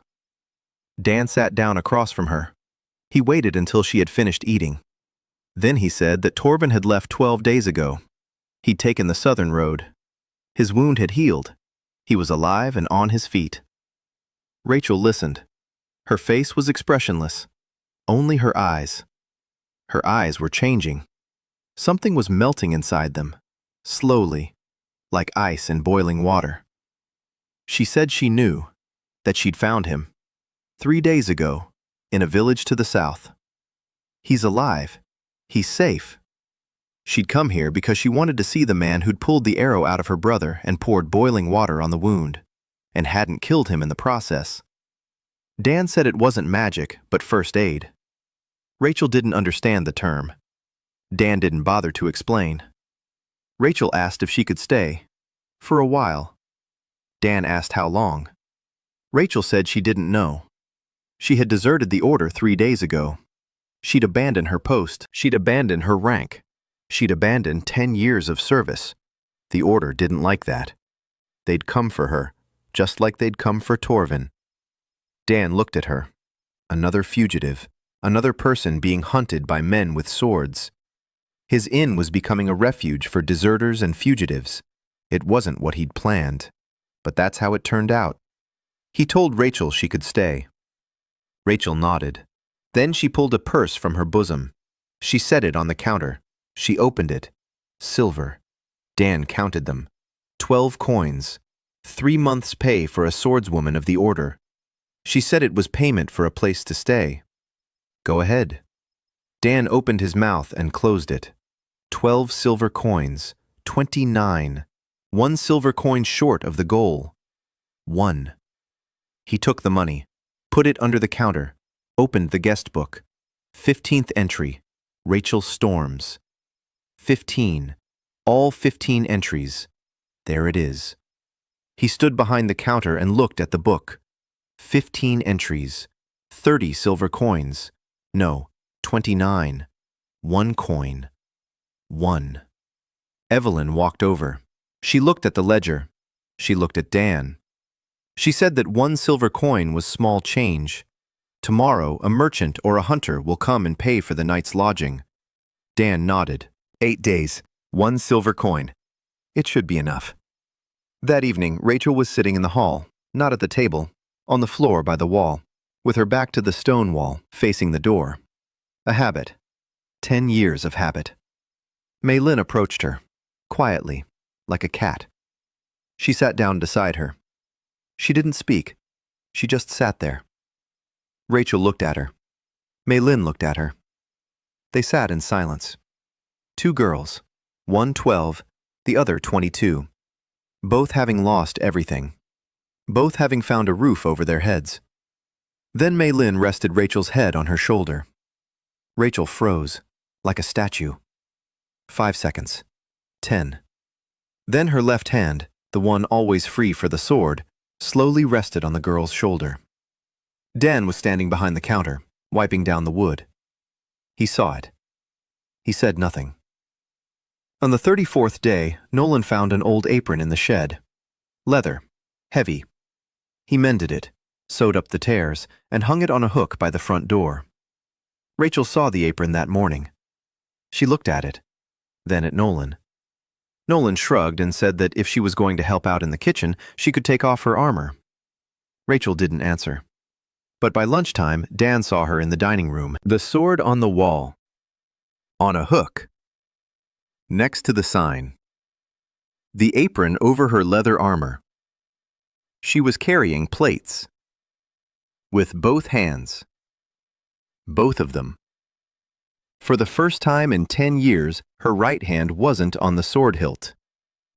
So-ah was in the kitchen showing her how to slice bread, evenly, into uniform slices. Rachel sliced unevenly. The pieces came out different thicknesses. So-ah corrected her, calmly, without reproach. Mei Lin sat on a bench peeling carrots and watching them, and the hint of a smile that Dan had seen once became a smile, a real one. The 35th day. Another traveler appeared on the road, an elderly man with 2 donkeys laden with baskets. A potter from the western town of Marlin. He was taking pottery to the fair. He paid a silver coin for lodging. 30 silver coins. Check. 15 entries. Check. The community seal. Check. All 3 conditions have been met. 6 days until Master Corvin's arrival. Dan was standing behind the counter that evening. Evelyn was beside him.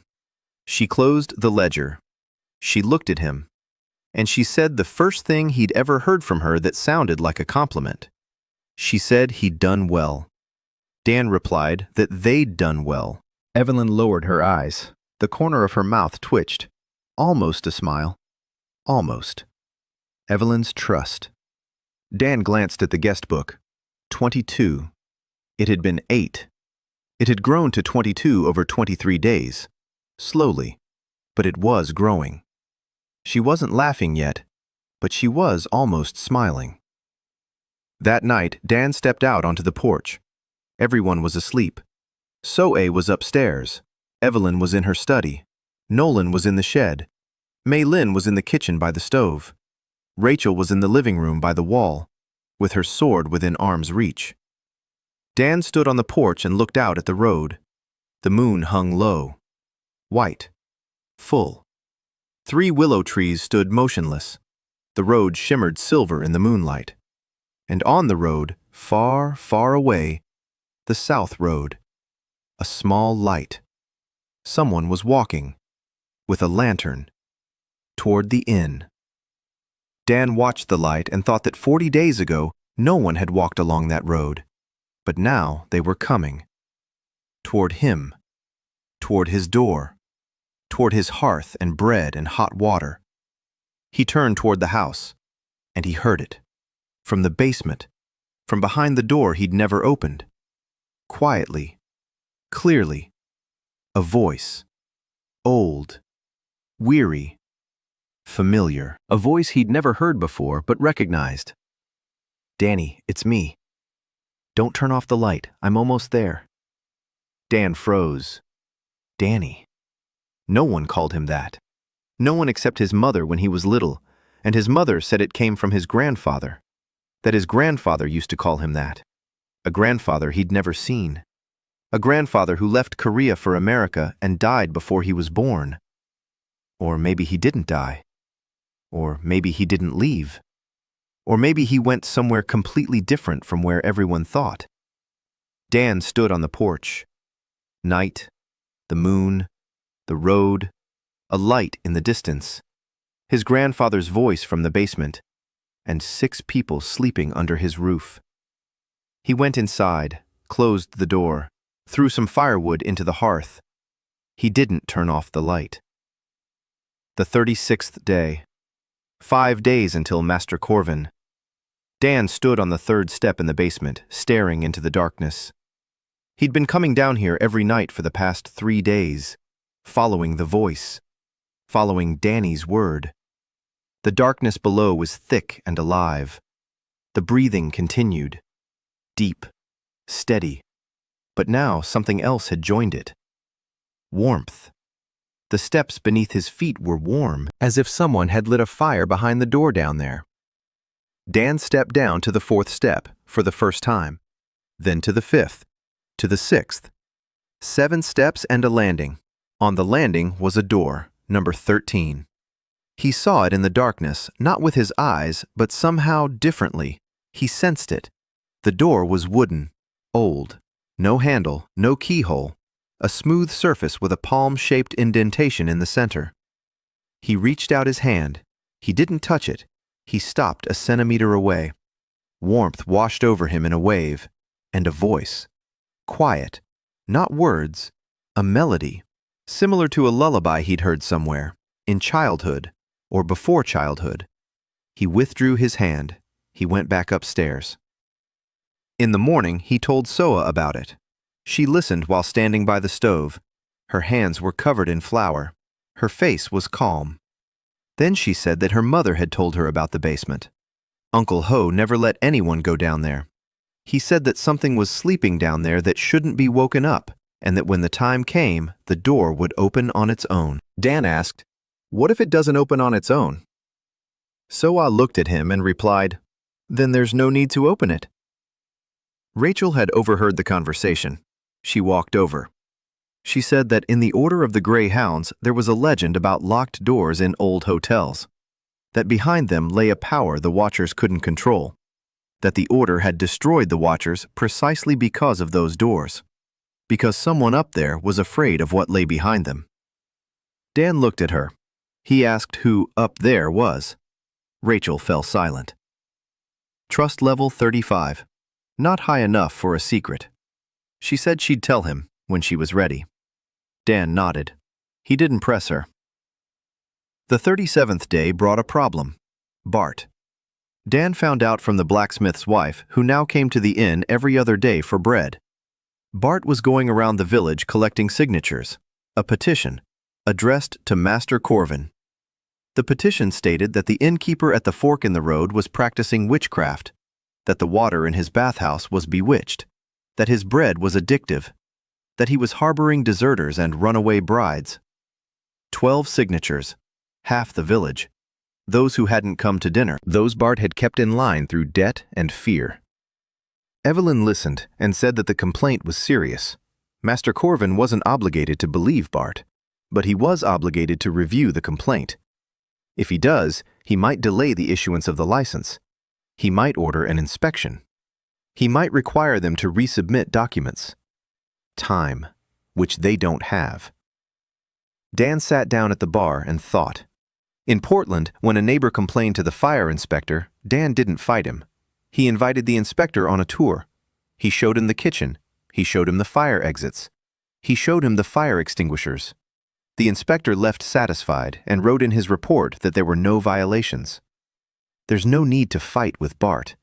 He needs to show Corvin that there's nothing to complain about. He asked Evelyn exactly what Maitre Corvin checks during an inspection. Evelyn thought for a moment. She'd grown up in a trading house. She knew the bureaucracy. She said that Corvin checks 3 things: documents, the condition of the building, and his personal impression. They have the documents. The building is in good shape thanks to Nolan's work. That leaves the personal impression. Dan smiled. Personal impression was his territory. 20 years in the hotel business. He knows how to handle inspectors. Day 38. Preparations. Nolan painted the sign, a new one.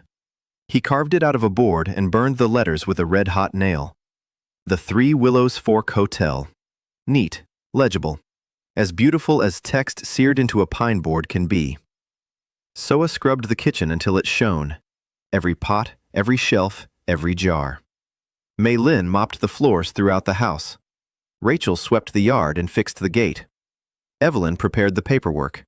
The guest book, the ledger, the community seal.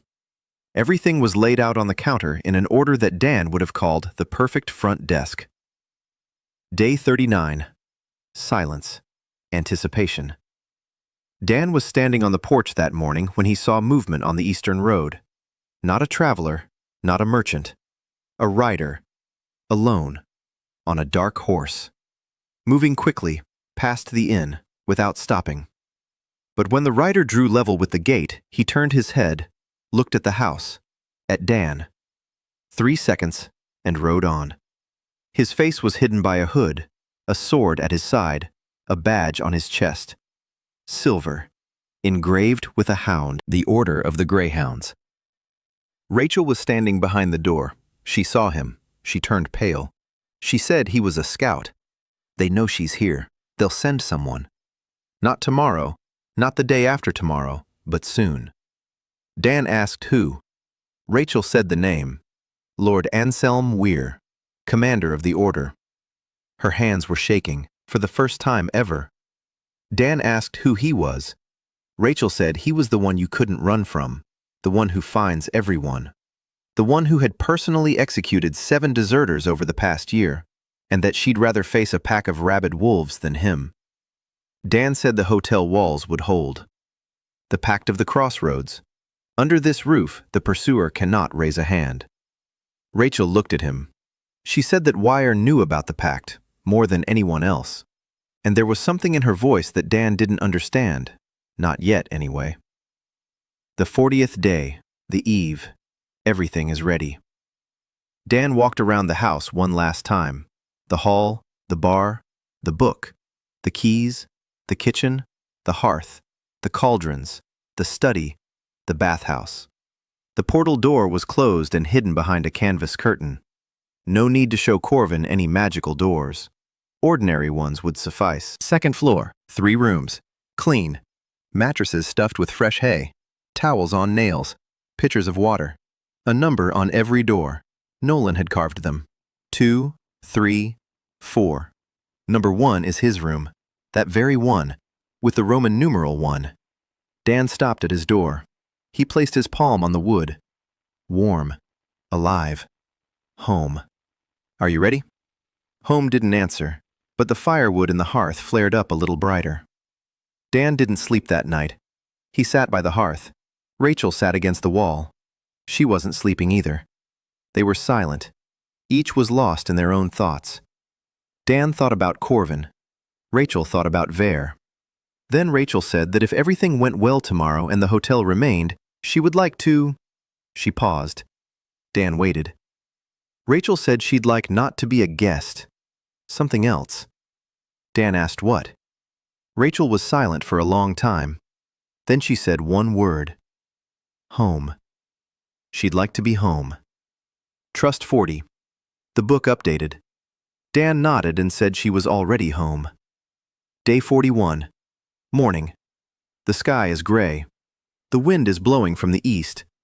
Dan stood on the porch in a clean shirt. Soe had sewn it from canvas 2 days ago. It was rough, but clean and white. He looked like the man of the house, not like a vagrant in burlap.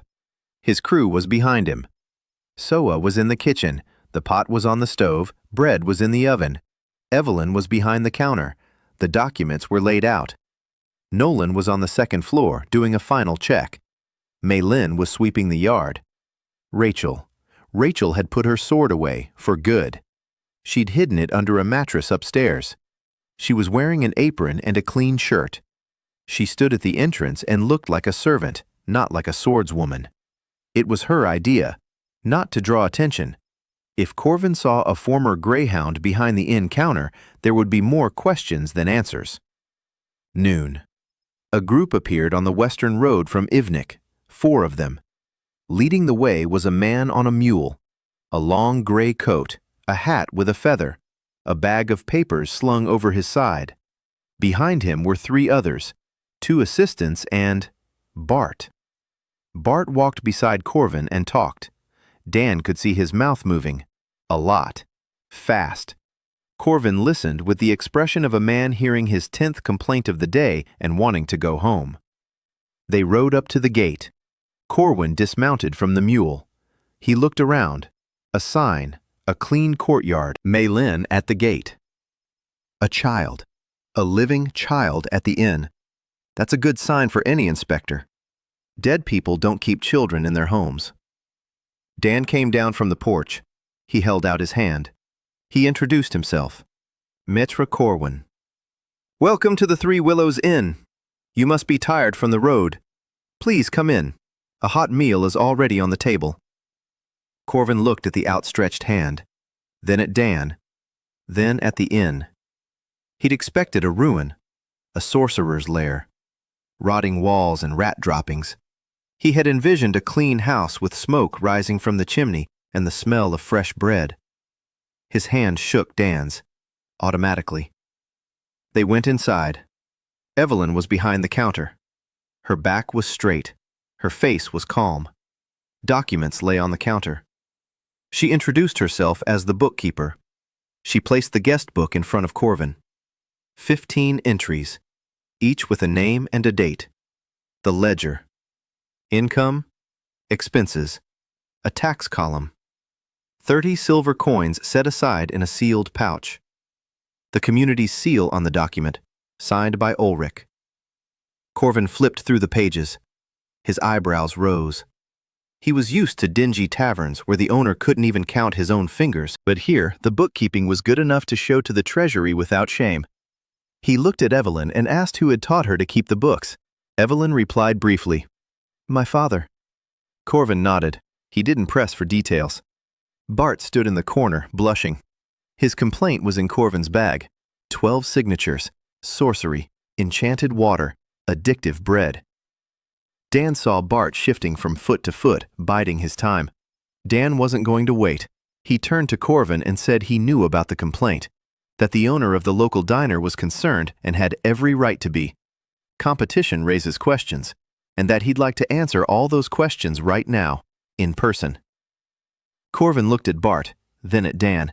He took out the complaint, read it aloud. Witchcraft, enchanted water, enchanted bread, harboring. Dan listened. Then he responded point by point. The water in the bathhouse is hot from an underground spring. If the maître wishes to check for himself, the bathhouse is at his disposal.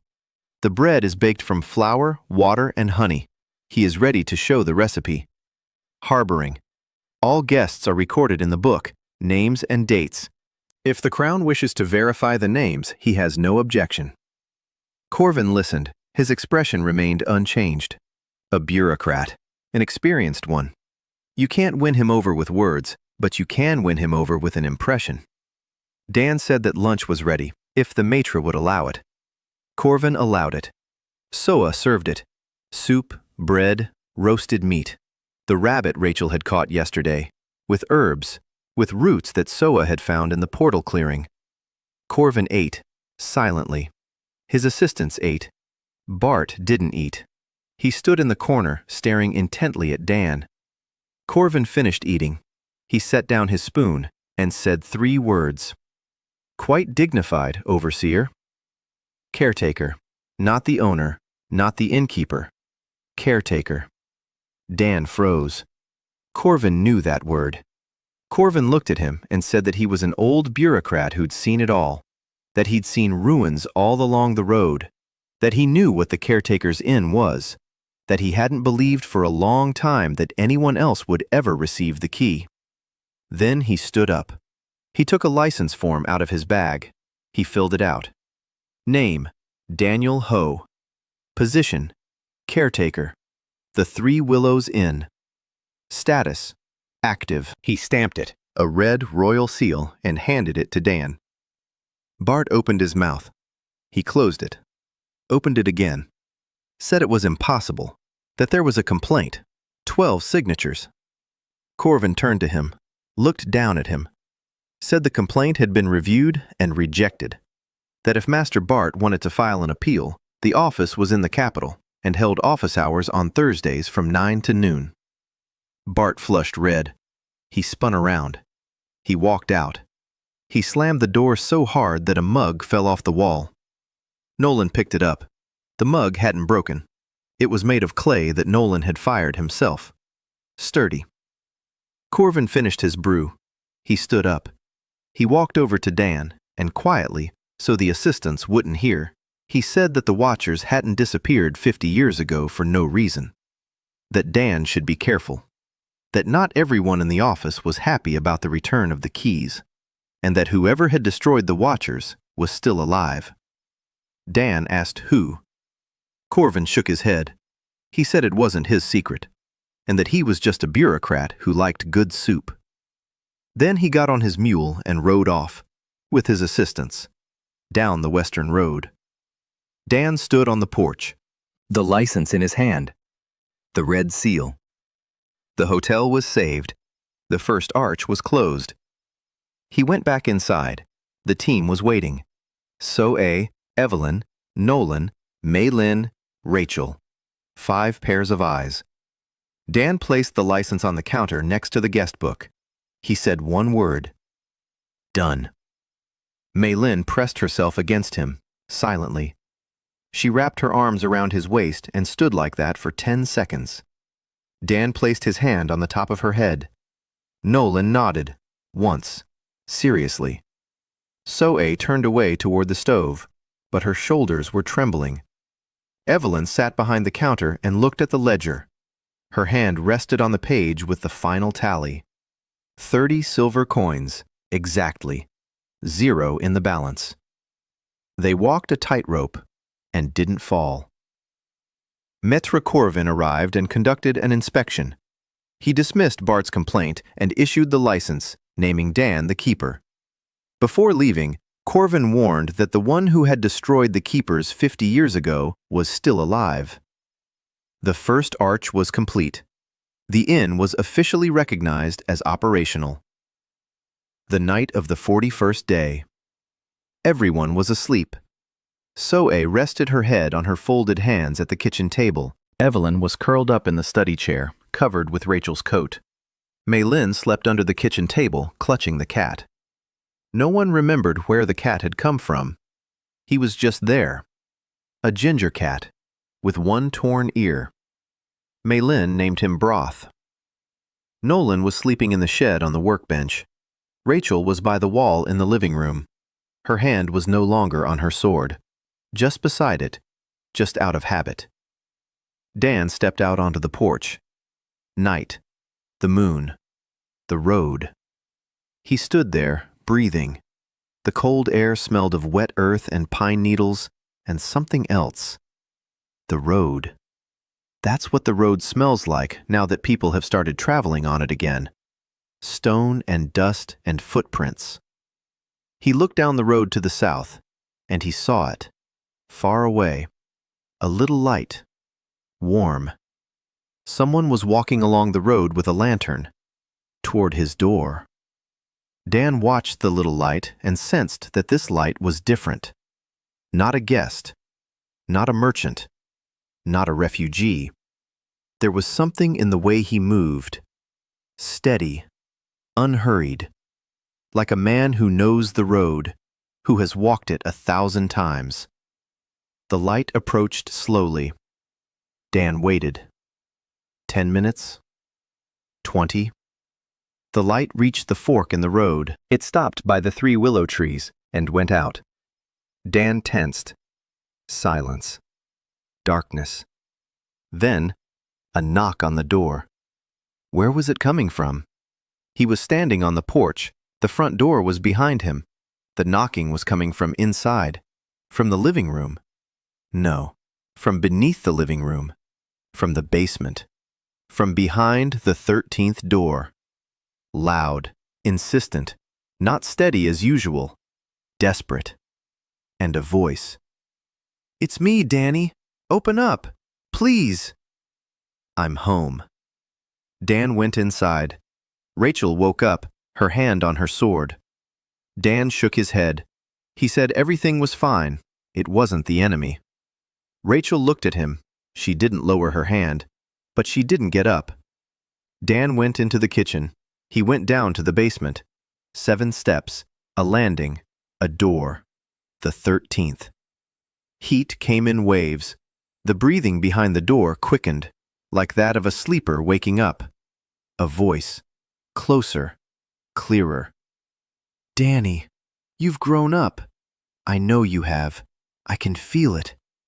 You're just like your mother. Strong. Stubborn. I'm proud of you." Dan stood in front of the door.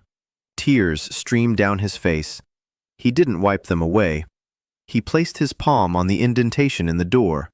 His hand fit perfectly, as if the indentation had been made for his hand, or for the hand of someone who had hands just like his.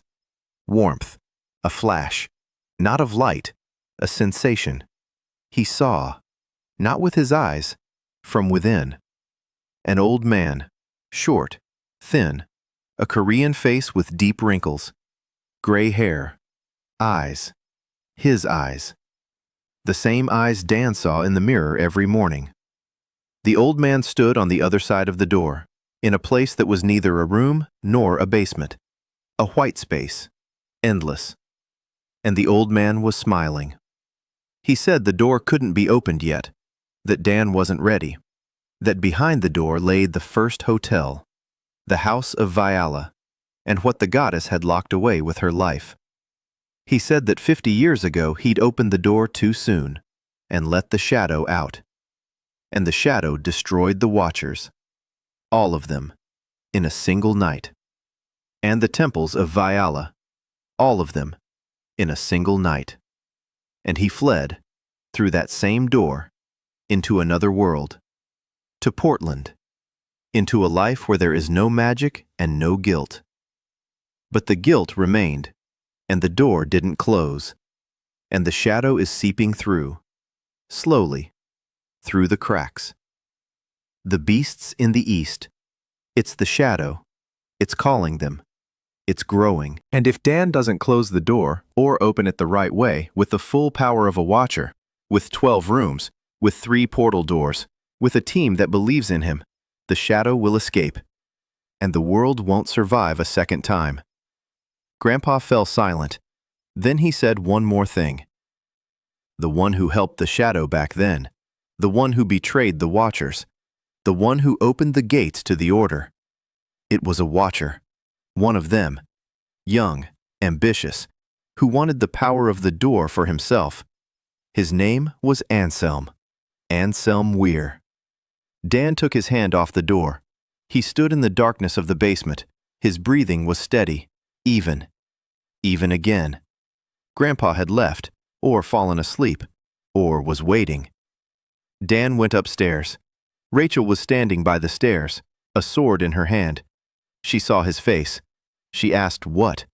Dan said 2 words, Anselm Weir. Rachel turned pale. Then she nodded, slowly, and said she knew, that she'd known for a long time, that Weir was the overseer, that he'd destroyed his own people, that the Order of the Grey Hounds was his army, created to patrol the roads and kill anyone who obtained the key, that she had served him for 10 years, killed on his orders, and that when she learned the truth, she deserted. Trust. Dan didn't look in the book. He didn't need to. Rachel stood before him without a mask, without armor, without pretense. Just a woman who had lived a lie for 10 years and was telling the truth for the first time. Dan held out his hand. Rachel looked at it. Then she lowered her sword, set it on the floor, and shook his hand, firmly, as an equal, like someone who entrusts their deepest secret to another person and sees that they haven't turned away. Day 42, morning. Dan gathered everyone in the living room. 6 people sat at the table: So-A, Evelyn, Rachel, Nolan, Mei-Lin, and him. He told them everything, about his grandfather, about the 13th door, about the shadow, and about Vera. They listened in silence. So-A folded her hands in her lap and stared at the table. Evelyn turned pale but didn't look away. Nolan clenched his fists. Mei-Lin listened and nodded, as if she already knew, as if the forest had already told her. Rachel stood against the wall with her arms crossed. When Dan finished, there was silence. Then Evelyn asked what to do. Dan answered honestly. He didn't know. Grandpa had said the door could be opened the right way with all their might. 12 rooms, 3 portal doors. They had 4 rooms and 1 portal door. They were missing 8 rooms and 2 portals.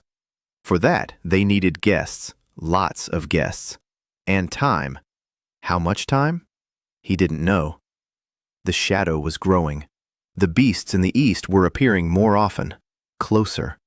Villages were being evacuated. People were heading west, along the old road, past his door. And that meant one thing: guests would come. The question was whether there would be enough time before Ver arrived first. Dan looked at each of them. He said he wasn't holding anyone back, that the door was open. Anyone who wanted to leave could go. No one would leave. Silence. Then Soa stood up. She went into the kitchen. A minute later, a sound came from there. She was chopping roots, making breakfast, just like every morning. Evelyn opened the book of accounts. She began to count, just like every morning. Nolan picked up a hammer and went to fix the step that had started to creak.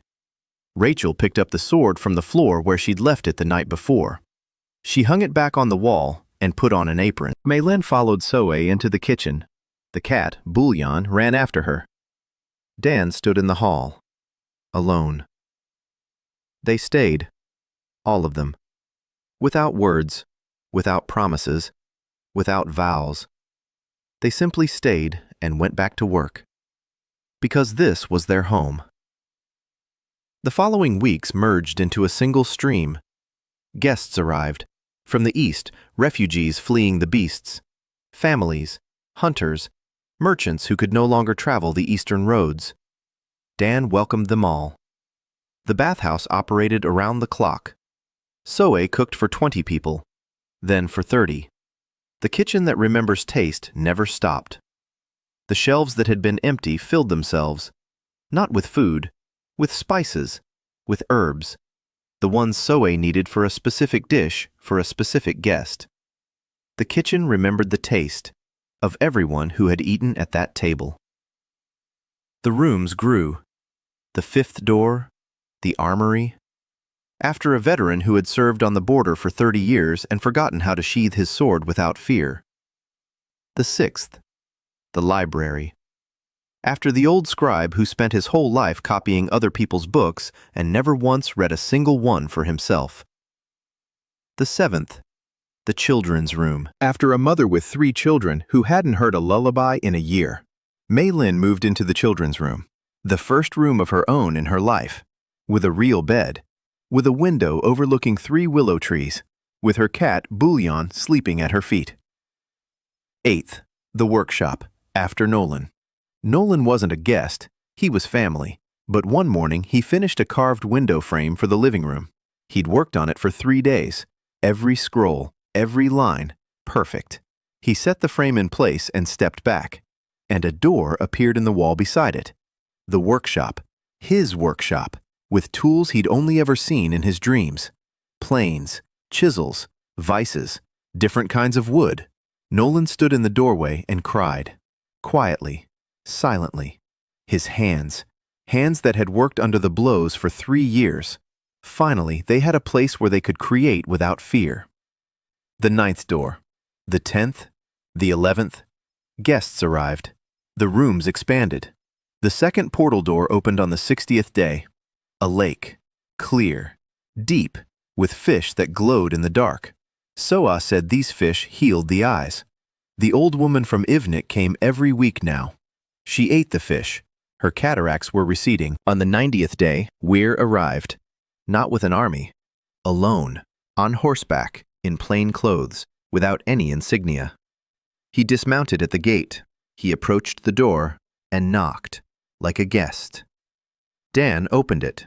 The man stood on the threshold, 55 years old, tall, graying temples, eyes gray and cold as a winter sky, a handsome face, tired. He introduced himself as a traveler and asked for a place to stay for the night. The guest book opened. Anselm Weir, commander of the Order of the Grey Hounds, former overseer. Need? Unknown. Trust? 0. 0.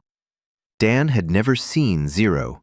He was looking at the man who had destroyed the keepers, who had burned the temples, who had sent assassins after his grandfather, who had created an army so that no key would ever find a master again. This man was standing on his doorstep asking for a place to stay for the night. Rachel stood behind the counter, pale as chalk. Her hand reached toward the wall where the sword hung. Dan looked at her. He shook his head. Then he turned to Ver and said, "Come in. Hot dinner in an hour." Ver entered. The pact of the fork closed behind him. Within these walls, he could not raise a hand against the master, and the master could not raise a hand against him. They were equals, the guest and the keeper. Dan seated him at the table. Soa served the soup, silently. Her hands were trembling, but she served it. Weir ate, slowly, carefully, like a man who knows what the keeper's food is like, who remembers, who once was one himself. He finished eating. He looked up at Dan and said the soup was good, just like before, just like 50 years ago. Dan didn't answer. Weir asked if he could see the bathhouse. Dan said he could. Weir went into the bathhouse. He stayed for an hour. He came out. His face was different. Not soft, but a crack. A small crack in the stone, like Ulrich's. He walked over to Dan and said he knew who he was, knew whose grandson he was. He knew that the door downstairs was whispering, and that he hadn't come to kill. He'd come to test whether the boy Ho was worthy of what he himself had not been worthy of. Dan asked what?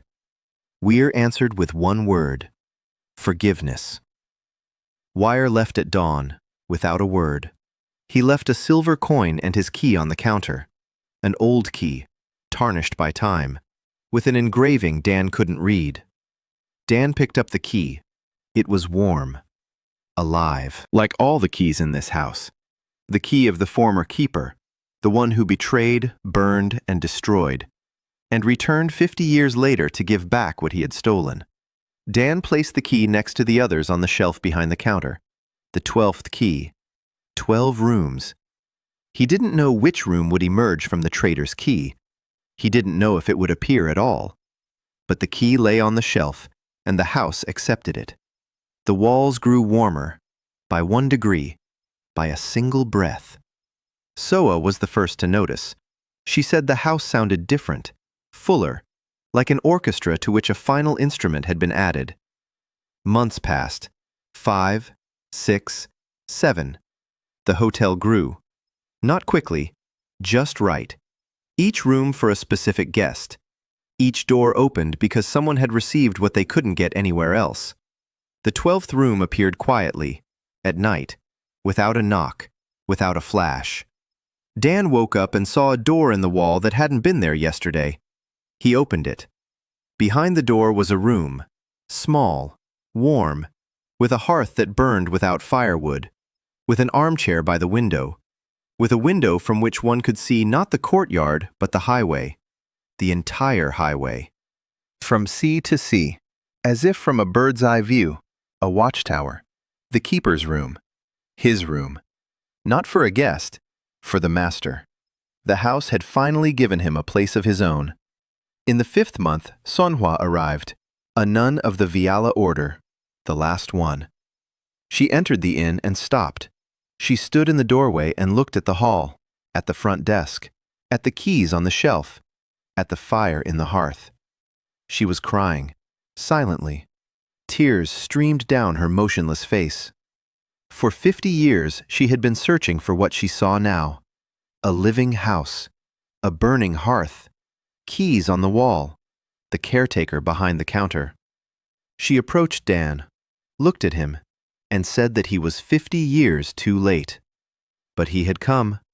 She had brought something with her, a reverse key, a key that doesn't open but locks. The key to the Temple of Viala, the last one. Dan took it. It was cold.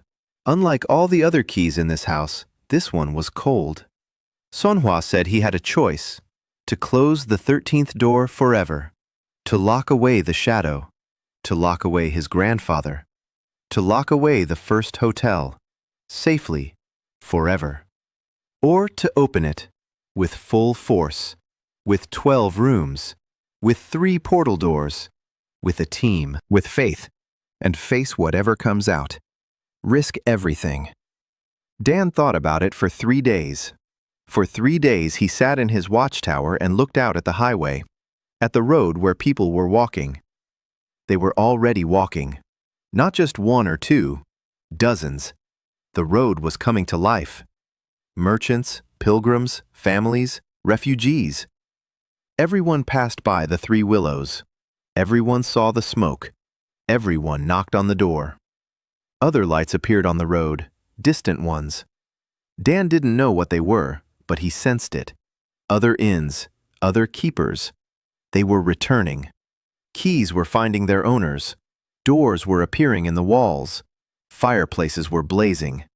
He wasn't alone. The 3rd portal door opened in the 8th month. A forest, but not an ordinary one. A forest where the beasts weren't afraid of people. Mei Lin went in first.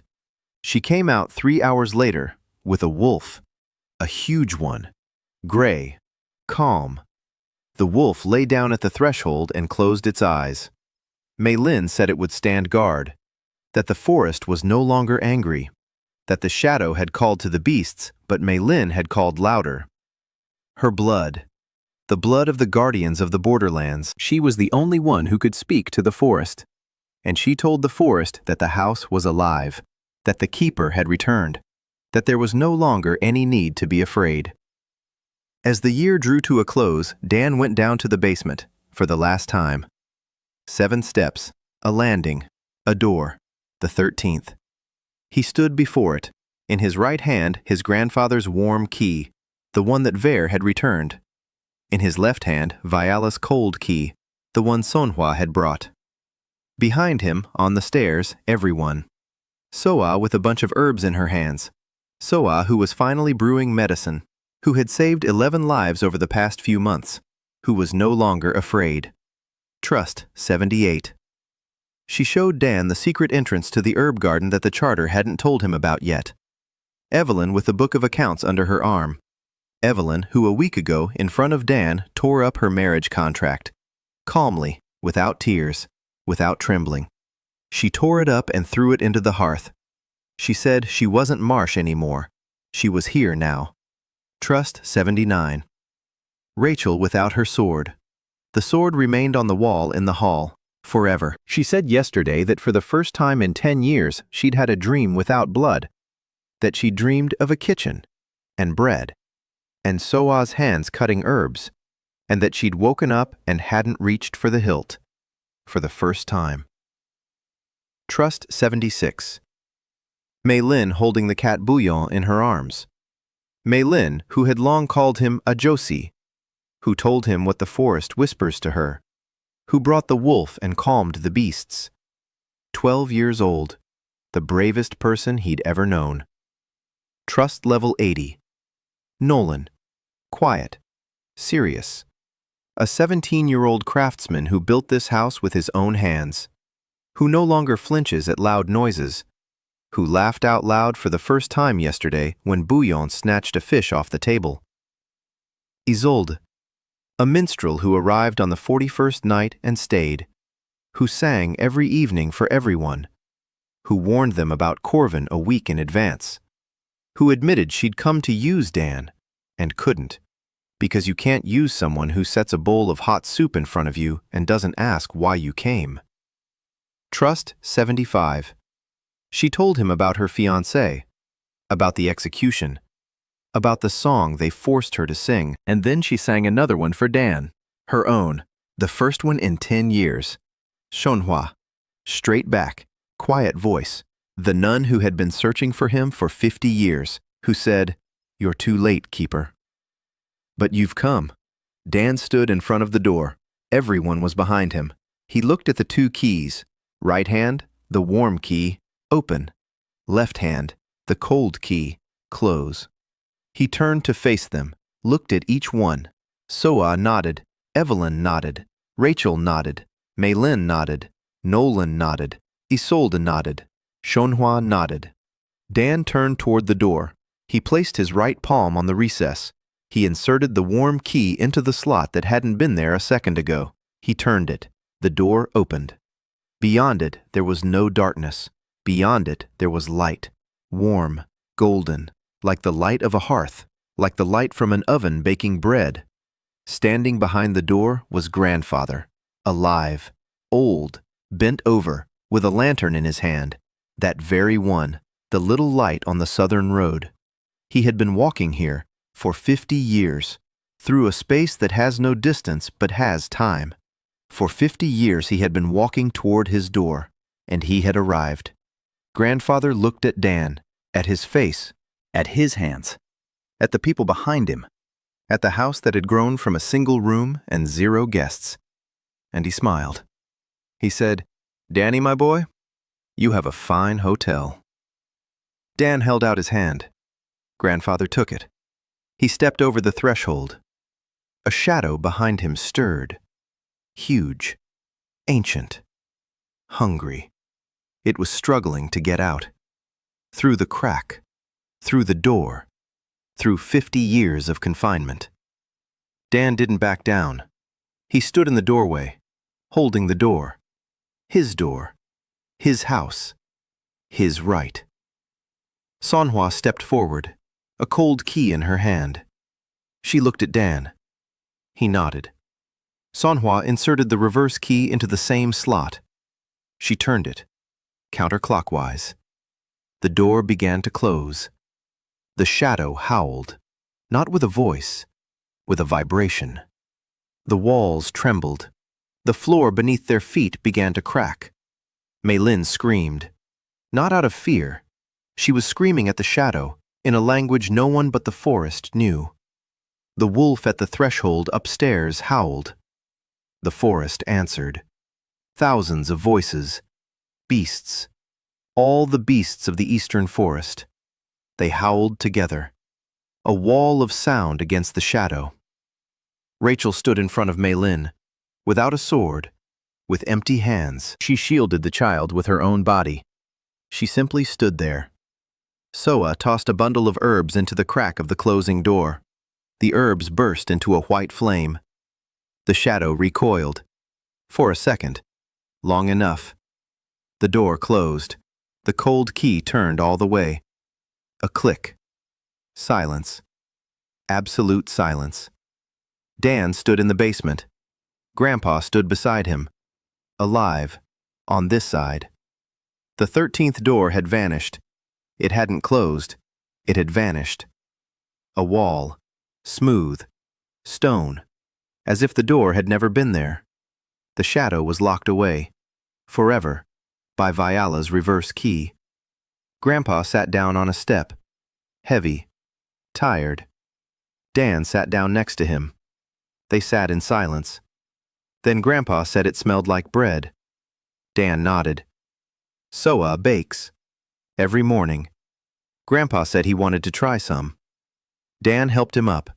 They went upstairs. Into the living room. The fireplace was burning.